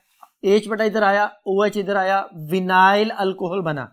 विनाइल अल्कोहल को इथेनॉल या इनोल भी कहा जाता है। इसमें टॉटोमरिज्म होती है, shifting of proton from one atom to another atom within the same molecule. ये वाला जो बॉन्ड है ऑक्सीजन हाइड्रोजन का, ये बेटा इधर शिफ्ट होता है और ये बॉन्ड इधर शिफ्ट होता है। इसमें जो ना वो हाइड्रोजन जो है वो ऑक्सीजन से उतर के आके CH2 पे जुड़ जाता है, क्योंकि ये इलेक्ट्रॉन, जब ये बॉन्ड इलेक्ट्रॉन बन के CH2 के ऊपर आते हैं तो ये नेगेटिव हाइड्रोजन इसके ऊपर आ जाता है, CH3 C double bond OH, तो ये बेटा एल्डिहाइड बन जाता है। इथाइन वाहद अल्काइन है बेटा, जिसमें वाटर के एडिशन के बाद एल्डिहाइड बनता है। बाकी तमाम अल्काइंस में वाटर के एडिशन के बाद कीटोन बनता है। जैसे ये देखें, अगर आपके पास जो है वो CH3 C triple bond CH है बेटा, और इसमें वाटर ऐड करते हैं in the presence of AgSO4 H2SO4, तो अब ये एक अनसिमेट्रिकल अल्काइन है। इसमें नेगेटिव पार्ट जो है वो goes to that carbon which has less number of hydrogen. तो H इधर आ जाएगा, OH इधर आ जाएगा, ये इस तरह से बन जाएगा CH3COH double bond CH2, that is propenol. ये प्रोपिनोल है बेटा, अगेन इनोल है, इसमें ये बॉन्ड इधर शिफ्ट होगा, ये बॉन्ड इधर शिफ्ट होगा और CH3C डबल बॉन्ड हो CH3, ये वाला हाइड्रोजन यहां से इधर आ जाएगा और ये कीटोन बन जाएगा। इसी तरह हमारे पास अगर ब्यूटाइन हो तो उसे ब्यूटीनोल बनेगा और फिर बाद में ब्यूटानॉन बन जाएगा। तो बाकी तमाम अल्काइन जो है वो कीटोन बनाते हैं, सिर्फ इथाइन जो है वो एल्डिहाइड बनाता है। ये जो ना वो एक स्लाइड की शक्ल में भी आपके सामने बेटा आपको नजर आ रहा है। नेक्स्ट बेटा कंपैरिजन है, comparison of the reactivities of alkynes with alkane, alkyne and alkynes. Order of reactivity आप जानते हैं कि सबसे ज्यादा रिएक्टिव अल्कीन्स होते हैं क्योंकि इसके पाई बॉन्ड्स ज्यादा एक्सपोज्ड होते हैं, पाई इलेक्ट्रॉन्स हम इन्हें बोलते हैं, लोकलाइज्ड हैं, एक्सपोज्ड हैं, इलेक्ट्रोफाइल आसानी से अटैक कर सकता है, इलेक्ट्रोफिलिक एडिशन रिएक्शन जल्दी करते हैं। जो अल्काइंस है बेटा ये इलेक्ट्रोफिलिक न्यूक्लियोफिलिक दोनों तरह की रिएक्शन शो करते हैं, एडिशन शो करते हैं, इलेक्ट्रोफिलिक एडिशन भी, न्यूक्लियोफिलिक एडिशन भी। और अल्केन्स जो है वो चूंकि सिर्फ free radical substitution reaction show करते हैं तो ये सबसे लेस रिएक्टिव होते हैं। तो इसके हवाले से बेटा टेस्ट के हवाले से एक जो ना स्लाइड हमने बनाई हुई है, ये देखिए आपके सामने। जो ना सबसे पहले टेस्ट का कॉलम है, उसके बाद जो ना वो इथेन, फिर इथीन और इथाइन के कौन सा टेस्ट कौन कौन सी चीजें परफॉर्म करती हैं। तो सबसे पहले bromine in the presence of CCl4 बेटा, तो इथेन तो कोई रिएक्शन शो नहीं करता। ये ब्रोमीन जो है बेसिकली अनसैचुरेटेड जो ना कंपाउंड का टेस्ट, अनसैचुरेशन को चेक करने का टेस्ट है। तो इथीन जो है वो उसका रेडिश ब्राउन कलर ब्रोमीन का डिसअपियर कर देगी, 1,2-डाइब्रोमो इथेन इसमें बन जाएगा। और इथाइन भी रेडिश ब्राउन कलर जो ब्रोमीन का उसको डिसअपियर करेगी और टेट्रा जो है वो हेलाइड हमारे पास टेट्रा ब्रोमाइड बन जाएगा। तो इथीन इथाइन दोनों ये टेस्ट शो कर रहे हैं। उसके बाद बेयर्स रिएजेंट डाइल्यूट 1% जो ना वो अल्कलाइन के अमोनोफोर सोल्यूशन है। इथेन अगेन ये रिएक्शन जो है शो नहीं करेगा। जो इथीन है उसके पर्पल कलर को केमिनोफोर को डिस्चार्ज कर देगी और हमारे पास ग्लाइकोल बन जाएगा। और इसी तरह जो इथाइन है वो भी उसके पर्पल कलर को डिस्चार्ज कर देगी और एंड प्रोडक्ट जो है वो ऑक्सैलिक एसिड हमारे पास बन जाएगा। उसके बाद ammoniacal solution of cuprous chloride हमारे पास है। इथेन कोई रिएक्शन शो नहीं करता, इथीन भी कोई रिएक्शन शो नहीं करता। ये basically acidic nature of alkyne को शो करता है कि वो अल्काइन जिनमें ट्रिपल बॉन्डेड कार्बन के साथ हाइड्रोजन अटैच हो वो ये रिएक्शन शो करते हैं और उसमें रेडिश ब्राउन जो प्रेसिपिटेट्स हैं डाइकॉपर स्प्लाइड के वो बनते हैं बेटा। और लास्ट नंबर पे ammoniacal solution of silver nitrate जिसको टॉलरेंस रिएजेंट भी कहते हैं। इथेन ये रिएक्शन शो नहीं करता, इथीन भी रिएक्शन शो नहीं करता और इथाइन जो है उसमें हमारे पास जो ना वो डाइसिल्वर एसिटालाइड व्हाइट प्रेसिपिटेट उसके बेटा बनते हैं। तो ये दो रिएक्शन मैंने यहाँ पे मेंशन कर दी है। ये देखें बेटा इथाइन वो अल्काइन जिसमें ट्रिपल बॉन्डेड कार्बन के पास हाइड्रोजन हो तो ये एसिडिक हाइड्रोजन कहलाता है क्योंकि ट्रिपल बॉन्डेड कार्बन की इलेक्ट्रोनेगेटिविटी जो है वो तकरीबन 3 के करीब आ जाती है, जिसकी वजह से वो हाइड्रोजन से इलेक्ट्रॉन विड्रॉ करके उसको रिलीज कर देते तो हम कहते हैं कि ये इसका बिहेवियर बिल्कुल एक एसिड की तरह से है। तो इसके एसिडिक बिहेवियर को हम दो चीजों के जरिए आइडेंटिफाई करते हैं। क्यूप्रस क्लोराइड जो ना वो टेस्ट है और एक अमोनिकल सिल्वर नाइट्रेट हमारे पास है, ये भी अमोनिकल सोल्यूशन की मौजूदगी में है। तो इसमें क्या होता है कि ये कॉपर दोनों हाइड्रोजन को रिप्लेस करके डाइकॉपर स्लाइड बनता है जो कि रेड प्रेसिपिटेट होते हैं और अमोनियम क्लोराइड वाटर वगैरह बन जाते हैं। इसी तरह टॉलरेंस रिएजेंट में हमारे पास जो है वो AgNO3 के साथ जब रिएक्शन होता है तो सिल्वर इस हाइड्रोजन को रिप्लेस करता है, सिल्वर एसिटाइड हमारे पास बन जाता है, व्हाइट पीपीटी है प्लस अमोनियम नाइट्रेट वाटर वगैरह बनते हैं। तो ये इथाइन के और टर्मिनल अल्काइन वगैरह के टेस्ट होते हैं बेटा जो कि अल्कीन और अल्केन शो नहीं करते। तो ये टेस्ट हमारे पास आ गए बेटा। अब एक लास्ट कंपैरिजन है एडिशन और सब्स्टिट्यूशन रिएक्शन के वाले से बेटा। एडिशन रिएक्शन में जो पहला कॉलम है स्लाइड आपके सामने बेटा, it involves the combination of the 2 or more atom or molecules in order to form a large molecule. जो बेटा इसमें ये होता है कि 2 या 2 से ज्यादा मॉलिक्यूल आपस में जुड़ते हैं और इसमें एडिशन होती है, पाई बॉन्ड्स खत्म होते हैं, जो ना वो 2 या 2 से ज्यादा मॉलिक्यूल मिलकर एक बड़ा मॉलिक्यूल बना देते हैं। सब्स्टिट्यूशन में क्या होता है कि एक एटम की जगह पे एक एटम आ सकता है या ग्रुप ऑफ एटम भी आ सकते हैं। तो ये सब्स्टिट्यूशन होगी जिसमें रिप्लेसमेंट ऑफ एन एटम और group of atom by another atom और ग्रुप ऑफ एटम। ठीक हो गया। एडिशन रिएक्शन में हमेशा मोलर मास इंक्रीज हो जाएगा। Molar mass of the adduct always increase in that of the initial molecule.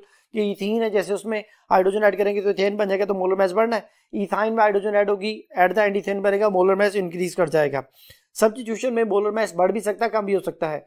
जैसे फर्ज करें कि क्लोरीन की जगह पे OH आ गया तो क्लोरीन का मोलर मास ज्यादा था, OH का मोलर मास कम है, तो ये रिप्लेसमेंट अगर हो जाती है तो फिर इसमें जो ना मोलर मास कम हो जाएगा। लेकिन अगर हाइड्रोजन की जगह पे क्लोरीन आ जाए तो मोलर मास ज्यादा भी हो सकता है। तो फिर molar mass of the product can either be increased और decreased then that of the initial molecule. ठीक हो गया। फिर एडिशन में 3rd नंबर पे है a by product is not formed, क्योंकि इसमें 2 चीजें मिलकर एक नया मॉलिक्यूल बनाती है इसलिए कोई बाय प्रोडक्ट नहीं बनेगा। सब्स्टिट्यूशन में चूंकि रिप्लेसमेंट होती है इसलिए बाय प्रोडक्ट जो ना वो लाजमी बनते हैं। और एडिशन रिएक्शन में जो ना 4th नंबर पे लिखा हुआ है, इन this reaction the large molecules formed after the reaction is called the adduct. कहते हैं जो नया मॉलिक्यूल बनता है उसे हम एडक्ट बोलते हैं। एडक्ट बेटा 2 लफ्जों से मिलकर बना है एडिशन प्रोडक्ट। एडिशन के पहले 3 अल्फाबेट और प्रोडक्ट के आखिरी 3 अल्फाबेट इनको मिला के एडक्ट बनता है। और जो substitution reaction in this reaction the leaving group और the molecular component which exclude the electrophile is called the substrate. कहते हैं वो जो लिविंग मॉलिक्यूल है जो ना वो एक्सक्लूड द इलेक्ट्रोफाइल, जो इलेक्ट्रोफाइल को निकाल देता है उसे सबस्ट्रेट कहा जाता है। ठीक हो गया बेटा। आगे उसकी एग्जांपल से बेटा उसमें इथीन प्लस ब्रोमीन जिसमें 1,2-डाइब्रोमोइथेन बन रहा है, या जो हमारे पास जो है वो ये जो इथीन के रिएक्शन बेटा इलेक्ट्रोफिलिक एडिशन मैकेनिज्म को फॉलो करते हैं, और नीचे एल्डिहाइड प्लस HCl जिसमें साइनोहाइड्रेट बन रहा है, ये न्यूक्लियोफिलिक एडिशन मैकेनिज्म को फॉलो करते हैं। इन दोनों में जो प्रोडक्ट बन रहा है वो सिंगल प्रोडक्ट है, कोई बाय प्रोडक्ट नहीं बन रहा, और मोल में जो इनका इंक्रीज कर जाता है। और जो इसने सब्स्टिट्यूशन रिएक्शन में एग्जांपल दी हुई है उसमें अल्केन का रिएक्शन है मीथेन प्लस क्लोरीन, ये फ्री रेडिकल सब्स्टिट्यूशन मैकेनिज्म को फॉलो करता है। इसमें जो ना हाइड्रोजन की जगह क्लोरीन आ जाता है तो ये मोलर मास इंक्रीज कर जाता है। और नेक्स्ट वाले में मिथाइल ब्रोमाइड NaOH के साथ एक्वस फॉर्म में रिएक्शन करवाया जाए तो फिर ये जो मिथाइल अल्कोहल बन जाता है जिसमें मोलर मास डिक्रीज कर जाता है। तो ये बेटा एडिशन और सब्स्टिट्यूशन रिएक्शन के हवाले से कंपैरिजन था जो कि आपको इनके कॉन्सेप्ट को समझने में हेल्प करेगा। ये था बेटा आज का लेक्चर। उम्मीद है कि आपको ये सारी बातें समझ आ गई होंगी। नेक्स्ट लेक्चर तक के लिए अल्लाह हाफिज।